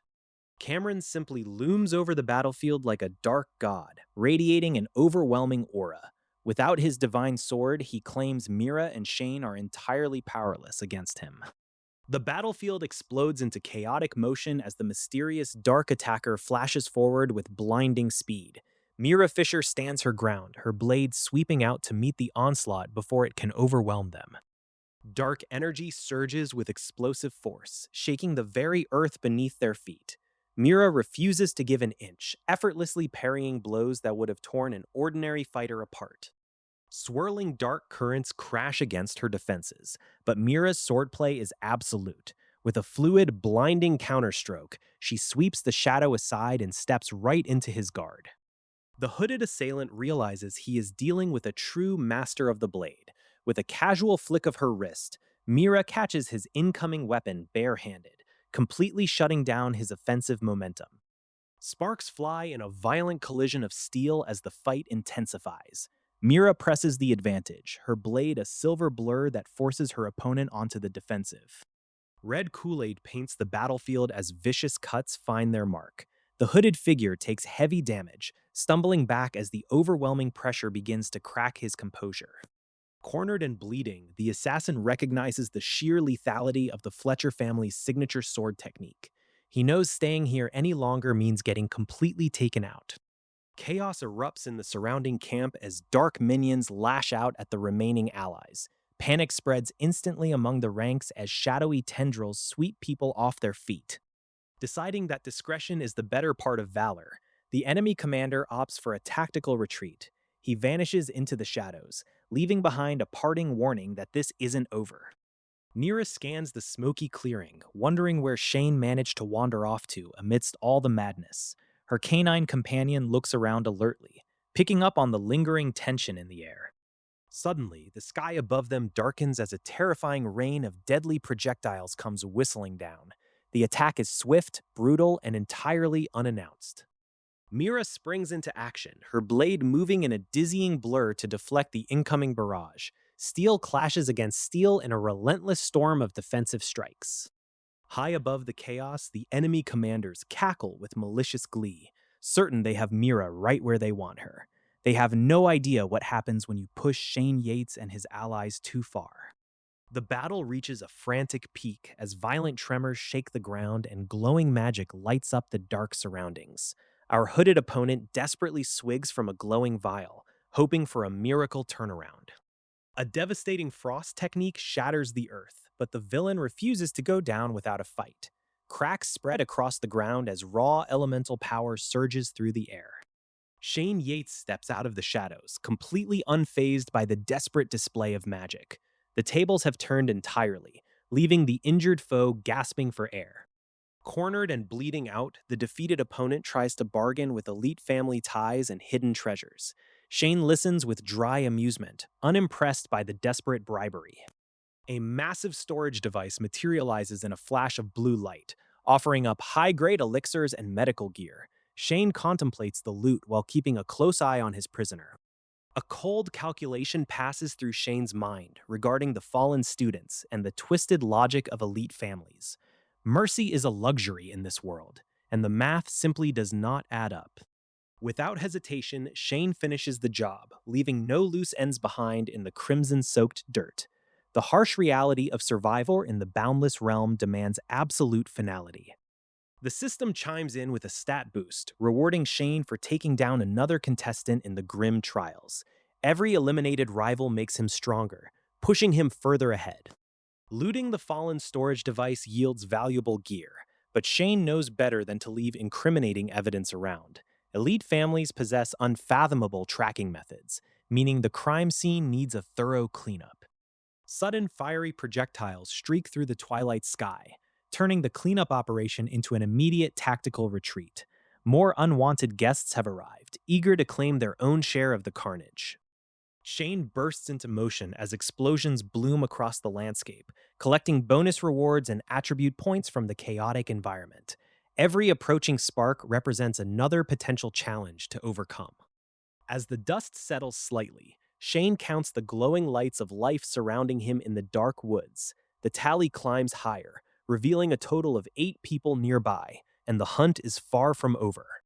Shane Yates finds himself immediately dodging a hail of glowing projectiles as enemies close in from all directions.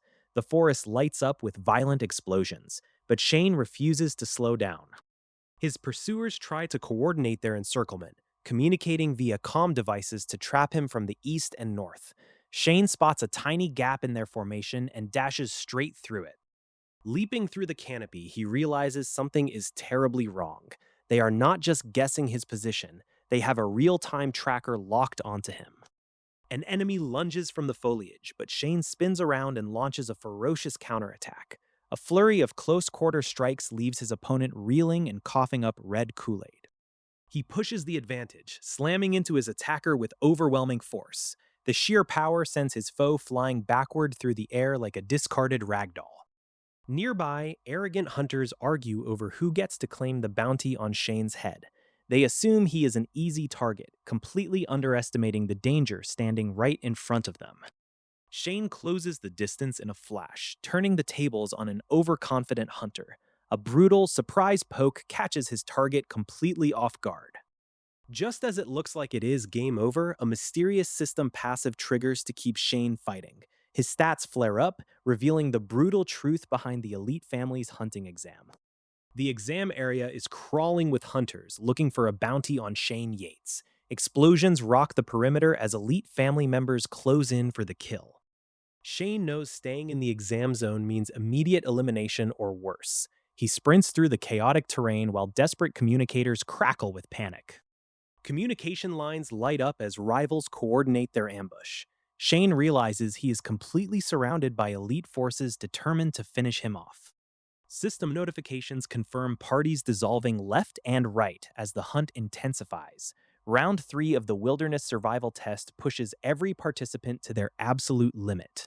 Shane dodges through heavy brush with pursuers hot on his heels. The ground trembles as massive environmental hazards threaten to crush anyone caught in the open. Activating Flowing Moon, Shane leaves blinding afterimages to confuse his attackers. but his opponents aren't easily fooled by flashy movement tricks. A massive warhammer smashes into the terrain where Shane was standing just a second prior. The attackers close in, certain they have backed their prey into a corner. Unfazed, Shane unleashes superhuman strength paired with crackling thunderclap magic.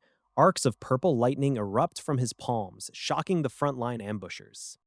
The hunters laugh off his magical cards, banking on the fact that his resources are nearly drained. They close the distance with overwhelming power. Heavy debris crashes down as multiple fighters coordinate a brutal pincer maneuver. Shane refuses to give them an opening, triggering a lightning-fast escape technique. Panic flares among the pursuers as Shane vanishes into a blur of speed. They realize too late that the naive target has been playing them all along. A cloaked assailant drops from above with a devastating aerial strike. Shane manages to twist out of the direct path, but the shockwave shatters the ground beneath him. The heavy impact sends Shane crashing violently through wooden barriers. Red Kool-Aid sprays into the air as the elite assassin follows up with an unrelenting assault. Spitting blood, Shane struggles to stay conscious as multiple hooded figures close in for the final blow. Opposing the elite families carries a severe penalty, and they intend to collect. Shane Yates finds himself immediately ambushed in the dark forest by elite pursuers looking to collect a bounty. They assume he is an easy target, but Shane has far deadlier tricks up his sleeve than they bargained for. Deploying his Heavenly Shadow technique, Shane vanishes into the gloom right as their attacks strike empty air.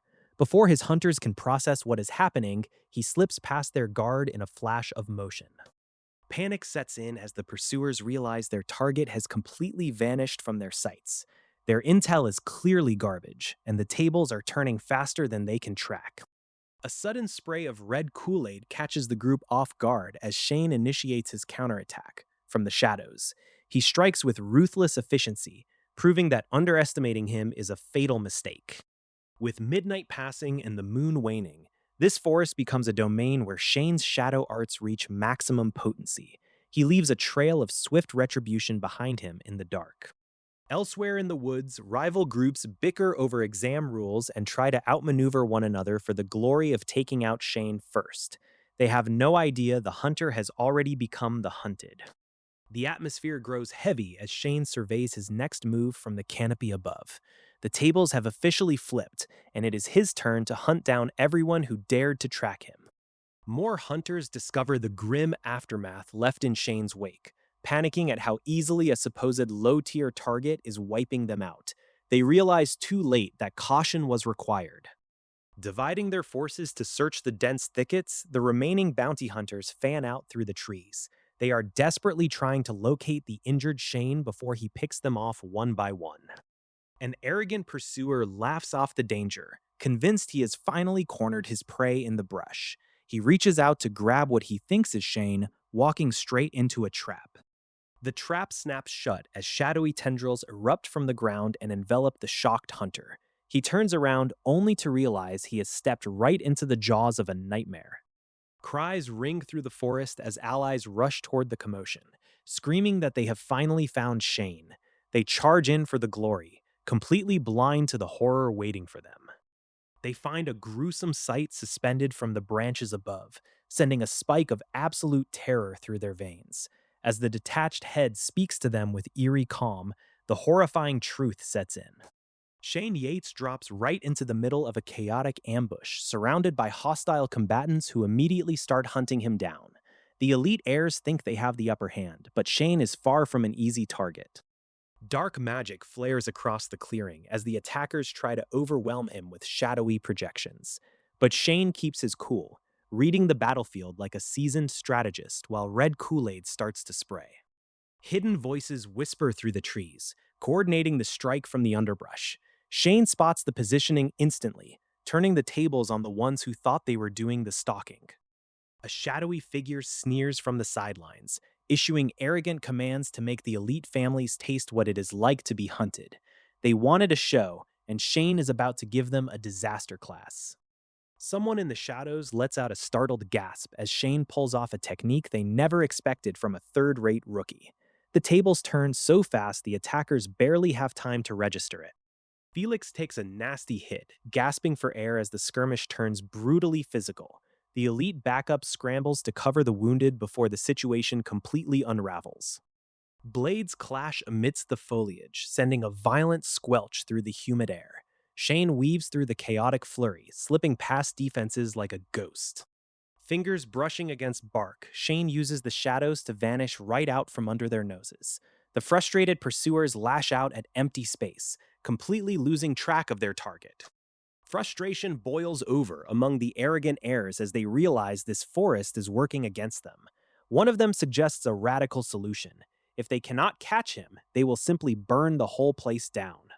Flames erupt across the undergrowth with terrifying speed, turning the dense woods into an absolute inferno. Witnesses to this reckless display realize the Wernber family is willing to destroy everything to win. Standing amidst the roaring fire, Shane watches the destruction with cold resolve, knowing the real battle is only just beginning. A stern warning echoes through the smoke to silence any loose lips. The battlefield erupts in blinding brilliance as an overwhelming technique is unleashed across the forest. Shane Yates finds himself staring down an inferno that threatens to turn the entire landscape into ash. Intense heat blankets the area, and the sheer destructive force of the attack leaves everyone scrambling. Shane has to think fast just to keep breathing as the flames close in. The forest burns away into nothingness, showcasing the terrifying power of a high-ranked technique. Shane realizes that staying put means getting completely finished by the blazing fury. Zack Nile pushes forward with relentless hostility, determined to take Shane out once and for all. Trapped by the encircling flames, Shane has to rely on his wits and his remaining defenses. Zack makes his intentions crystal clear, swearing that only one of them will walk away from this trial alive. But the environment itself has other plans as a brand new hazard rolls in. A sudden natural disaster descends from the sky, turning the survival test into an absolute nightmare. Freezing conditions and brutal hazards demand instant adaptation if Shane wants to endure. Ice and chaos rain down, threatening to freeze Shane in his tracks. He desperately searches for cover while managing the overwhelming chill gripping his body. Zack continues his relentless pursuit even through the freezing storm, refusing to let up the pressure. Shane is caught between dodging a hostile rival and surviving the deadly weather. A terrifying aura of death fills the battlefield as the skeleton enemy reveals its true power. Shane Yates realizes this isn't just any ordinary threat, but a full-blown catastrophe standing right in front of him. The skeleton absorbs the ambient chill to heal its wounds and prepares for an onslaught. Shane wastes no time stepping up to trade blows with the terrifying entity. Panic breaks out among the fighters as the skeleton ignores all standard restrictions and moves freely. Retreat orders ring out, but the freezing hail leaves them at a massive disadvantage. Chaos erupts as combatants scatter trying to dodge the deadly projectiles. Shane pushes forward, kicking the incoming hail away with impressive technique. Cloaked in blazing flames, Shane returns the favor with a ferocious counterattack. He crashes into the skeletal menace, sending shockwaves across the snowy terrain. The relentless storm of frostbite sweeps across the battlefield, leaving no room to breathe. Allies fall back in terror as the freezing onslaught shatters everything in its path. The sheer scale of the frigid power rapidly extinguishes the surrounding forest. Even the enemy's own reckless attacks are destroying their environment faster than anything else. Amidst the wreckage, a survivor tries to hide among the piles of fallen comrades. The enemy quickly spots the movement, realizing someone is still breathing. A desperate call goes out for Dark Shadow to provide backup and save the day. Instead, a sudden strike cuts through the confusion, taking out a fighter in a split second.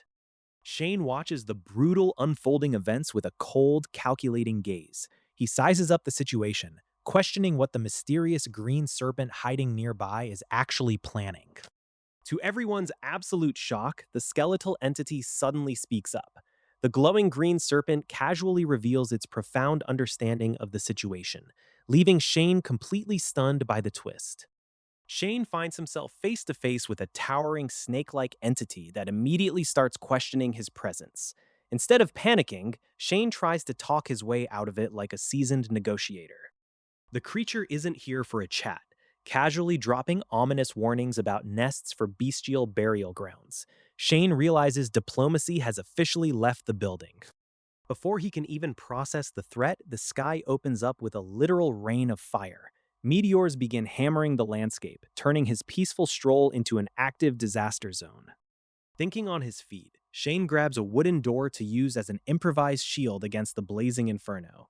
It is completely absurd, but when fiery projectiles are falling from the sky, you work with what you have. The heat is sweltering, and his makeshift wooden barrier is taking a serious beating from the falling flames. Shane scrambles across the ground, dodging incoming disaster by the skin of his teeth. Consulting his trusty sentient sprout idol, Shane gets a quick reminder that he is playing with fire. The idol offers some cheeky commentary while Shane catches his breath in the chaos. Surviving the fiery onslaught triggers a notification on his evaluation tab. Overcoming a Nightmare Realm challenge gives him a chance to increase his strength in the most brutal way possible. Emerging into another sector, Shane steps right into the middle of a massive military skirmish. Soldiers are running around in a panic, desperately shouting for reinforcements as the camp gets overrun. The undead forces have broken through the defensive lines, marching in with overwhelming power. Shane surveys the battlefield, realizing things have gone completely off the rails. Amidst the skeletal horrors, a menacing figure steps forward to claim dominance. The titles flash across the screen, establishing this newcomer as an absolute powerhouse of the undead forces. Shane takes it all in with his usual sarcastic detachment, wondering just how dangerous this particular Nightmare Realm actually is compared to standard exam fields.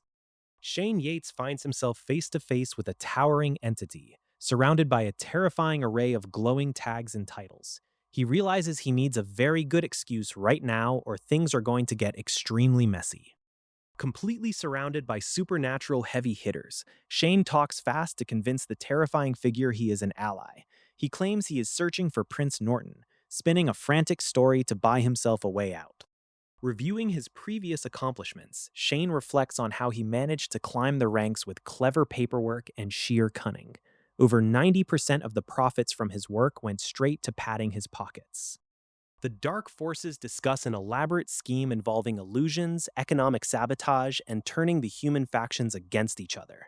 Prince Norton is revealed as the ultimate mastermind orchestrating chaos behind the scenes. Shane plays his part to perfection, pointing the finger at Prince Norton as the most despicable capitalist among humans. The shadowy creature listens closely, seemingly amused by the sudden betrayal. Convinced of his loyalty, the Dark Commander hands Shane a mysterious glowing stone that pulses with ominous energy. It functions as a map, carrying crucial intelligence that will let him get close to the fence. Given strict instructions to infiltrate the enemy camp immediately, Shane accepts the perilous task. Inside his mind, however, he realizes this mission is basically a setup with exceptionally low survival odds. A system prompt flashes before his eyes, forcing him to accept a dangerous assignment or face immediate consequences. With a dramatic internal groan, Shane pokes the accept button to keep himself in the game. The creepy undead commander offers a thinly veiled threat about what happens to those who fail. Shane fires back with sarcastic bravado, dodging the intimidation before diving headfirst into action. Shane hurls himself into the chaotic battlefield as magic and steel clash all around him. Human soldiers spot him and instantly mistake him for a hostile target that needs to be taken out. From a distance, the Dark Leaders watch the chaos unfold and question whether they can truly trust their new human pawn. But the commander reveals that Shane is merely a disposable piece in a much larger game, and the outcome is already locked in. Shane Yates drops straight into a chaotic battlefield, dodging immediate danger and rolling away from hostile forces. The air is thick with iron and panic as the knight struggles to keep his footing amidst the flying debris. Shouts echo across the camp as allies desperately call for help and try to hold the defensive line. Shane plunges right into the thick of the fray, blade drawn to block incoming attacks and protect the wounded prince. Amidst the violent clashes, St. Page arrives with urgent news about an assassination plot targeting the prince. The undead forces are closing in fast, and the warning comes dangerously close to being too late. Inside the tent, the situation turns grim as the wounded prince lies broken and unresponsive. Magic crackles uselessly over damaged internal organs, leaving the attending healers completely overwhelmed. St. Page watches helplessly as healing spells fail to reverse the terrible necromantic corruption eating away at the royal soul. The prince whispers final words of resignation, believing his journey is truly over. Refusing to accept a tragic end, Shane steps forward with an extraordinary alternative remedy. Cupping a strange, glowing golden flame in his palm, he prepares to defy the grim verdict entirely. Out on the battlefield, the undead leader is making a dramatic scene that nobody asked for. He is shouting absolute nonsense about evil human capitalists right before initiating a massive tactical retreat. Naturally, his subordinates are completely baffled by the sudden change in strategy. The minions charge forward anyway, eager to prove themselves despite their commander's erratic behavior. But the opposing forces are holding the line, refusing to let a single enemy step closer to the camp. Inside the main tent, Prince Norton is in rough shape and the standard medicine isn't cutting it. Shane realizes that normal remedies are completely useless against this kind of severe condition. The only option left is to rely on experimental high-tech machinery. Outside, the battle rages on with St. Page trying her best to keep everyone standing. Prince Norton urges his remaining guard to push forward and protect the camp at all costs. He insists on staying behind with St. Page as his final command. St. Page expresses her gratitude for his efforts while the soldiers secure the area. Inside the burial chamber, Norton reflects on the brutal reality of war where everyday warriors fall just to satisfy the system's demands. Norton reveals that a special sleeping pill is hidden beneath his pillow for his intense pain. He instructs them to take it, feed him a few more, and let him rest forever. If he keeps clinging to life, the soldiers will never be free. Shane steps in with a surprising proposition, claiming he has a secret art that can save the prince. Prince Norton is completely taken aback by the bold claim. Shane insists on putting the prince into a deep slumber first. Even on the verge of fading away, Prince Norton is still worried about the future of a boy he just met. Shane looks on with newfound respect for a feudal prince who genuinely despises capitalists. It turns out Norton is a comrade worth saving. The machine beeps to life, initiating the 10-hour treatment process required to stabilize the prince. Shane takes a moment to catch his breath while monitoring the complex technological interface. He knows failure is simply not an option here. Transporting a massive life support coffin through a dimension door turns out to be an absolute logistical nightmare. Shane curses the spatial limitations of his ring as he struggles to push the bulky equipment through. Maneuvering heavy medical gear across realms is definitely not in the manual. Carrying the unconscious prince through the portal, Shane draws a sharp parallel to a classic saying from his old home. Standing tall in his armor, he takes a look around his base of operations. The dimension door sits quietly in the background as the system chimes in with a cheeky remark about upgrading tags. Shane finally escapes the fiery exam site, coughing and wondering if he can ever avoid picking up bizarre tags. The system grants him a brand new perk called the Ultimate Gateway, letting him open any door with the ability to link realms. He checks his attribute points, realizing danger is everywhere, and holding back on spending them until he really needs to. Suddenly, the tunnel caves in behind him, but escaping that disaster triggers a huge stat boost across the board. Feeling the raw power coursing through his body, Shane settles down to rest while waiting for the others. Meanwhile, back out in the main realm, Exam Site, a mysterious girl searches the rainy ruins for Shane. Another sinister figure arrives in the downpour, sneering at the idea that Shane was relying on a substitute. A tense confrontation unfolds in the rain as the dark-haired newcomer confronts the girl with glowing red eyes. Threats are exchanged under the stormy sky, with the mysterious woman promising to watch everyone struggle in the mud. As shadowy forces plot in the background, someone warns that Shane is being used simply as bait to lure them in. Out in the pouring rain, an elite elder tracks a mysterious blue beacon of energy. He knows candidates from the elite families are scattered about, but this sudden disturbance demands immediate attention. Deciding to investigate personally rather than leave it to troublesome subordinates, the elder strides through the storm. Little does he know, his target is about to slip right through his fingers. Meanwhile, down in the damp depths of the Nightmare Realm, Recovery is underway. Shane Yates regains consciousness, dragging himself up with a groan after a grueling physical makeover. A rescued companion wakes up beside him, inside an ancient, hidden passage of the undead territory. They acknowledge that their gamble paid off, though they are still far too weak to linger. Realizing there is a traitor in their midst who tipped off their attackers, they refuse to turn back. Instead, a glowing teleportation crystal is produced to transport them to a secret hideout. With a blinding flash of light, they vanish into the storm to secure a safe location.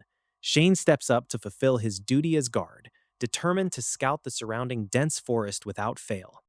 Checking the map reveals 6 potential hideouts with randomized teleportation endpoints.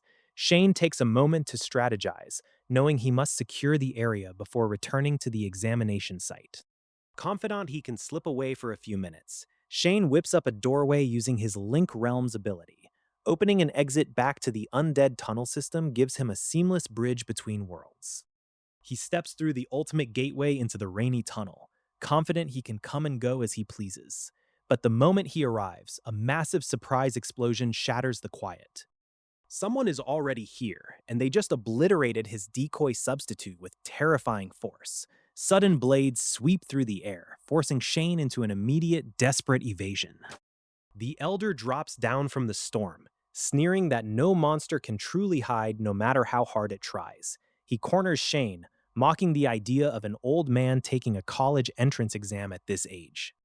Calling Shane a slick-tongued whelp, the enraged Elder strikes with lethal intent. As the decoy vanishes in a flash of blue light, a warning echoes out just in time. Shane, run.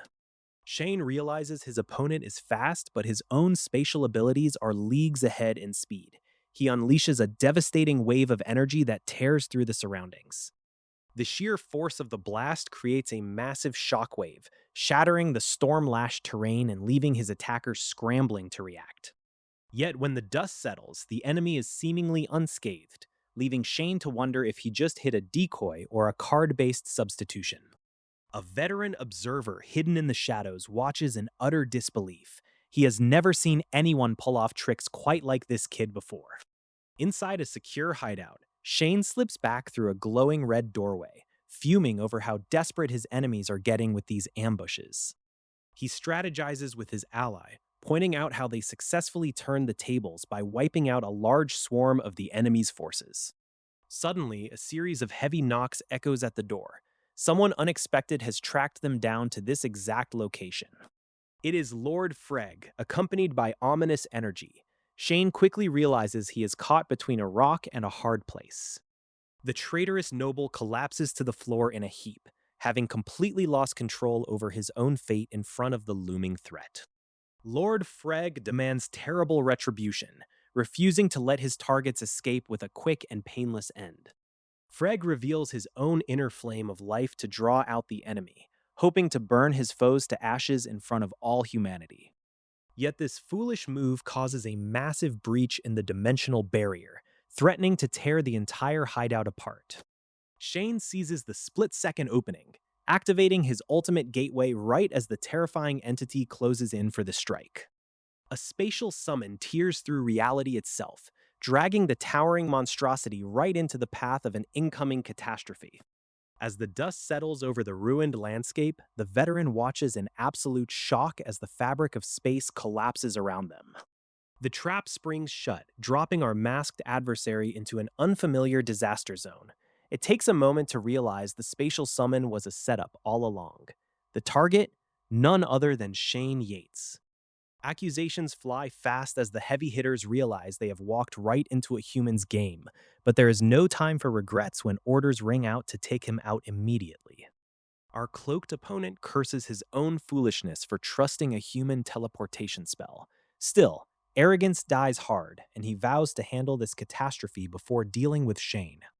Glowing violet energy crackles with pure malice as the monstrous entity makes its terrifying declaration. It plans to tear its opponent completely to shreds. A massive concussive blast erupts, kicking up a storm of mystical dust. Yet amidst the overwhelming aura, an astonishing truth hits home. No weapons were used, yet a powerful blow landed clean. Who could have predicted a human hiding this kind of terrifying mastery? Shadows blur as agile maneuvers dodge the incoming barrage of attacks. Enraged by the insolence, the towering entity demands its target's end with absolute fury. Dark tendrils lash out from every direction to pin the nimble fighter down. Blue azure flames surge upward, breaking through the oppressive vines with explosive momentum. The unleashed fury of the White Tiger Star technique tears the battlefield apart. A devastating shockwave obliterates the surrounding terrain into a crater of smoking rubble. Even so, the monstrous adversary refuses to go down without a fight. Watching safely from the sidelines, Shane watches the chaos unfold with a cool, calculating smirk. While those two behemoths tear each other apart, he is busy plotting his next big move. A mysterious black stone rests in his palm, holding enough soul-shocking power to shift the tides. Jumping back into the fray right now is risky, but the timing might just be perfect. Shane starts things off with a classic tactical retreat, leaving his supposed allies to figure out they have been thoroughly played. Naturally, nobody is happy about being abandoned to face the horrors alone. Panic sets in as the traps and monsters close the gap in record time. Just when things look impossible, an unexpected twist arrives on the battlefield.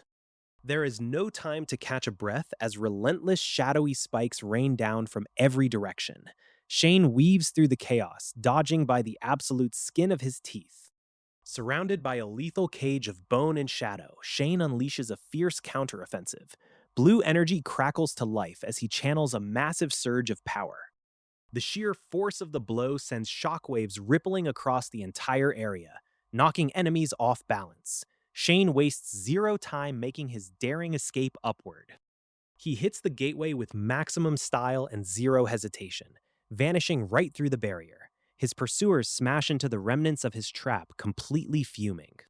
Refusing to let up, Shane turns the tables and taunts his aggressors from relative safety. He wants them angry, uncoordinated, and desperate enough to make a mistake.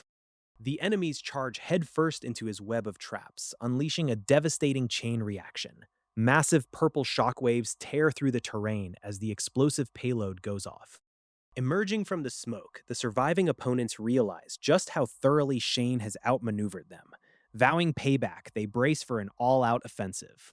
Another massive explosion rocks the zone, sending debris flying in all directions. Amidst the chaos, the search for the remaining objective items continues at a frantic pace. Debris crashes down as the environment collapses around the combatants, raising the stakes even higher. Heavy blows trade back and forth as heavy hitters enter the fray. Interrogations get tense when old alliances fracture under the weight of betrayal. The realization sets in that they are all just pawns in Shane's grand design.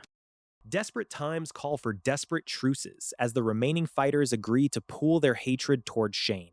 But while they plot his downfall from behind closed doors, they have no idea what is actually waiting for them. Shane finds himself pinned in a tight spot, weighing his options as enemies close in. He trades barbs with the Shadow Companion, figuring out the exact price of a flesh shield. A sudden clash erupts as Shane tries to turn the tables on his adversaries. Trust among these villains is practically non-existent, and every side is looking for an opening. He pushes back against the onslaught, but full power moves require absolute precision.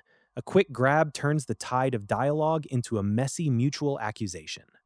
Tempers flare as old enemies bicker over who tricked who first. Meanwhile, internal poisons and curses threaten to finish the job from the inside out. Shane forcefully expels the toxic energy in a dramatic burst. He gasps for air, proving that surviving this nightmare takes a lot more than just luck. Accusations of betrayal fly thick and fast between the shadowy figures. Someone has clearly overplayed their hand, and the consequences are arriving right on schedule. Monstrous shapes descend from the stormy skies above. A terrifying entity looms over the battlefield, bringing an entirely new tier of chaos. The elder figure reacts with sheer disbelief as overwhelming power floods the area. Dark purple energy crackles through the rain, spelling disaster for anyone caught in the blast radius. A massive soul shock bomb detonates with devastating force. The resulting shockwave rattles everyone involved, testing the durability of every flesh shield in sight. Debris flies and skeletons fracture under the immense pressure of the explosion. Shane and his allies scramble to stay ahead of the destructive fallout. Pain spikes through the ranks as the bomb's secondary effects take hold. Even the most powerful fighters struggle to keep their footing in this raging storm. The Elder demands answers amidst the smoking wreckage, furious at the unexpected displacement tricks. Yet the crackling energy continues to eat away at their defenses. Cracks spread rapidly across the Elder's body as the cursed backlash sets in. Disbelief turns to absolute horror as the armor begins to fail completely. In a breathtaking finale to the confrontation, the target literally shatters into dust and floating fragments. The storm washes away the remaining traces as victory hangs in the balance. The Skeleton Scholar breaks down the terrifying history of the Soulquake bomb, an explosive weapon built to harness chain reactions and wipe out entire realms. It is absolute destruction distilled into a magical core. Activating the weapon requires a precise incantation at close range, a secret known only to the highest tier of death gods. Shane Yates reviews his tactical options while deep in the thick of war. Shane checks his system status as the purple energy surges around him. He unlocks a fresh tag called the Little Match Boy, combining it to push his stats far beyond standard limits. The upgraded tags give him incredible flexibility, allowing him to adapt his abilities on the fly. But the battlefield leaves no room to celebrate as a sudden clash shatters the quiet. A surprise attacker strikes, cutting straight through Shane's defenses and drawing red Kool-Aid. He manages to slip away through a quick portal, but the danger is far from over. The mysterious assailant corners him in the rain, noting that Shane carefully avoided all vital points. They share a tense, uncomfortably close moment while the storm rages outside. Shane refuses to back down against the overwhelming threat, declaring he has no intention of checking out early. The sheer pressure of their confrontation sparks a massive explosion. The ground collapses under the force of the blast, sending debris flying across the cliffside. Shane leaps through the chaos, dodging falling rocks as the terrain caves in around them. Emerging from the dust, Shane realizes the terrifying girl who asked for help earlier is actually an examiner on duty. She claims her only job is to protect candidates, leaving Shane to wonder what game she is really playing. Shane Yates stands his ground against an agitated young visitor who insists on paying back a massive favor. She claims her young mistress, Yelena Curtis, is fading fast due to a vicious curse. A curse so severe it defies normal logic leaves poor Yelena in a deep coma. Shane listens to the messenger explain the dire stakes behind that unexpected explosion at the hotel. The messenger demands a way to stay in touch, certain that Shane is the only proctor capable of cracking such an unbreakable hex. Shane simply refuses to hand over his contact info, valuing his peace and quiet. Frustrated by his stubbornness, the young messenger stomps off into the distance. Shane watches her go, fully aware that debts to young mistresses always come due eventually. Opening a mysterious glowing portal, Shane steps through to converse with the entity trapped inside. The voice immediately questions why Shane didn't simply consume the messenger's soul for extra power. The ancient voice speaks of a cosmic entity known as Gathar, a terrifying deity that dwells in the depths of the cosmos. Gathar uses entire planets as its personal nursery, sowing the seeds of life. Entire civilizations are watched over until they reach their peak prosperity. Only then does Gathar descend to reap the harvest and consume at every living soul. The cosmic entity turns its dark gaze toward Shane's very own home planet. Blue Star is currently growing, evolving, and unknowingly walking right into the Predator's trap. Shane wakes up right in the middle of a heated confrontation, staring down an angry royal who accuses him of betrayal. It takes a moment just to figure out whose side he is supposed to be on. Before he can even explain himself, magic flares up and weapons are drawn. The tension in the room spikes instantly as the Royal Knight demands answers at the point of a glowing spell. Swords clash and energy flies as Shane dodges out of the way of a brutal attack. The knight is swinging to finish him, convinced he is an enemy infiltrator. Shane manages to dodge and slide across the floor, thrusting a letter forward in the nick of time. It is the only thing standing between him and a swift, permanent end. The royal reads the missive detailing the collapse of the enemy's undead army. The formidable snow demon is gone, and the tide of the entire conflict has suddenly flipped. Rather than focusing on military strategy, a sudden meta commentary pops up about intellectual property and the value of creators. It is a bizarre fourth wall break right in the middle of a fantasy war. The rant continues about piracy and supporting creators before snapping right back to the plot. Shane stands his ground, reminding the royal that his life was just saved. Grateful for the victory, the royal offers immense wealth, power, or treasures as a reward. Shane gets to choose his prize from a high-tier system selection screen. Instead of gold or artifacts, Shane points straight at the necklace the royal is wearing. It holds a strange green gem that radiates a powerful and dangerous energy. The royal hesitates, noting that the gem was meant to break curses. Shane insists it is for a friend who desperately needs it to survive an agonizing affliction. Handing over such a treasure seems foolish to the onlookers, but Shane knows exactly what he is doing. This gem might just be the key to turning the tables. The system evaluates Shane's choice and confirms his growing resonance level. He is proving himself worthy of the title Saint Paige step by step. Down in the shelter, the human troops are pulling themselves together after the chaos. Paige is already back on her feet, recovering thanks to Saint Paige's divine intervention. Pack up and get ready to leave is the order of the day.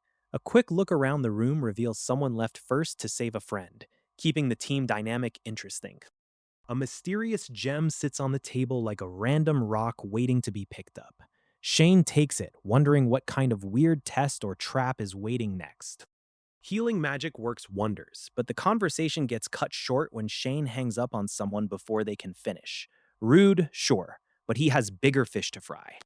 The system's status board lights up with the tally of the third stage. Over 700 people have been eliminated so far, and the survival rate is plummeting. A massive system prompt pops up, confirming that his body is in prime condition. Rewards are handed out accordingly as his power shifts and upgrades into something terrifying. Shane checks his phone while navigating the eerie landscape. He is heading out to meet up with someone, but the exam grounds hold plenty of hidden dangers. Elsewhere in the examination zone, a giant mysterious sphere rests in a dark, foreboding valley.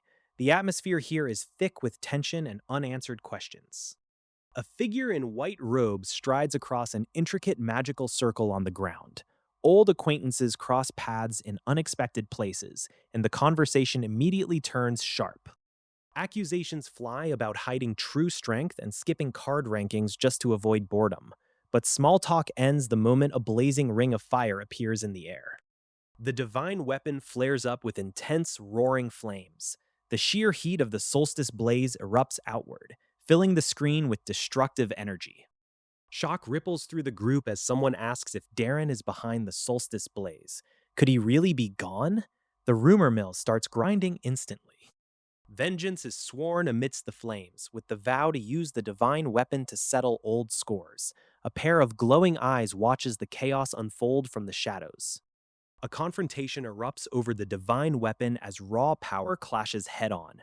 With tensions boiling over and demands echoing through the fire, the battle reaches a brutal peak. Things are going completely off the rails as a massive explosion of red energy engulfs the battlefield. Silas makes a brutal move, tearing right through the Weber family's divine spirit and leaving them completely hollowed out. The aftermath is an absolute graveyard. Silas looks down at the ruins with chilling detachment, remarking how fragile mortals really are in the grand scheme of things. Meanwhile, the mood shifts underground as Shane Yates and his crew arrive at a mysterious cavern. They are tracking the final exam objectives, navigating the dim tunnels with a glowing white dog leading the charge.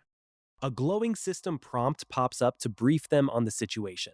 Out of 33 participants, a shocking number have already been eliminated before things even get properly started. Mira starts breaking down the layout of the three elite high schools. Bluve High is known for its heavy background heroes, while Abyssal High dives deep into prehistoric secrets that tend to drive people completely mad. They reach the three glowing portals leading to different trial zones. Mira wastes no time picking Bluve High, calling any other choice an absolute joke. Shane and Mira step up to the grand doorway together, exchanging final words before making the jump. The heavy gates slowly creak open, letting out a blinding flash of golden light. The portal's magic instantly wraps around Shane in a swirling storm of energy. When the dust finally settles, he finds himself standing completely alone in a desolate cavern. The trial begins with an ominous system prompt hanging in the air, setting up a brutal one-on-one duel against a chained prisoner. A female warrior approaches the cell, ready to dive straight into the trap before her. She spots the young prisoner locked up behind bars and instantly assumes reinforcements have arrived. The kid points out a stray key lying right on the floor, but caution is definitely required here. She lunges forward to grab the key, but the prisoner screams out in sudden panic, warning her not to touch it. Apparently, that little piece of metal is wired directly to a nasty bomb collar around the kid's neck. Recognizing the situation, she spots a familiar blade dropped nearby and pieces together the truth. The prisoner claims to have been sent by the Fletcher family to clear their name and break them out of this nightmare. She immediately calls out the Fletcher connection, demanding answers about who really sent them. Meanwhile, the stray key on the ground taunts them both, daring someone to make a move. Things escalate fast as the environment shifts and heavy chains begin to rattle all around them. Something massive and terrifying is waking up in the shadows above. A monstrous, multi-headed entity drops into the arena with a thunderous crash. It screeches like a baby, but those 9 glowing red heads mean business. They identify the beast as the terrifying 9-headed nightmare, though someone notes that proctors usually wouldn't unleash a high-level terror like this for a simple test. The creature explodes into a raging wave of crimson energy, sending shockwaves across the entire chamber. Our fighter gets swept up instantly in the violent, blood-red tide. Panic sets in as they realize this might just be a fake clone holding a fraction of the real monster's strength. Even at 1/10 power, dealing with a boiling ocean of liquid fire is going to take a miracle. The water temperature spikes instantly, and the hero warns everyone not to panic as the pool begins to boil. Desperate times call for wild measures. Right when things look completely cooked, a wild transformation kicks off with a deafening thud. The mysterious Skull King form emerges, shaking the entire cavern with unstoppable force.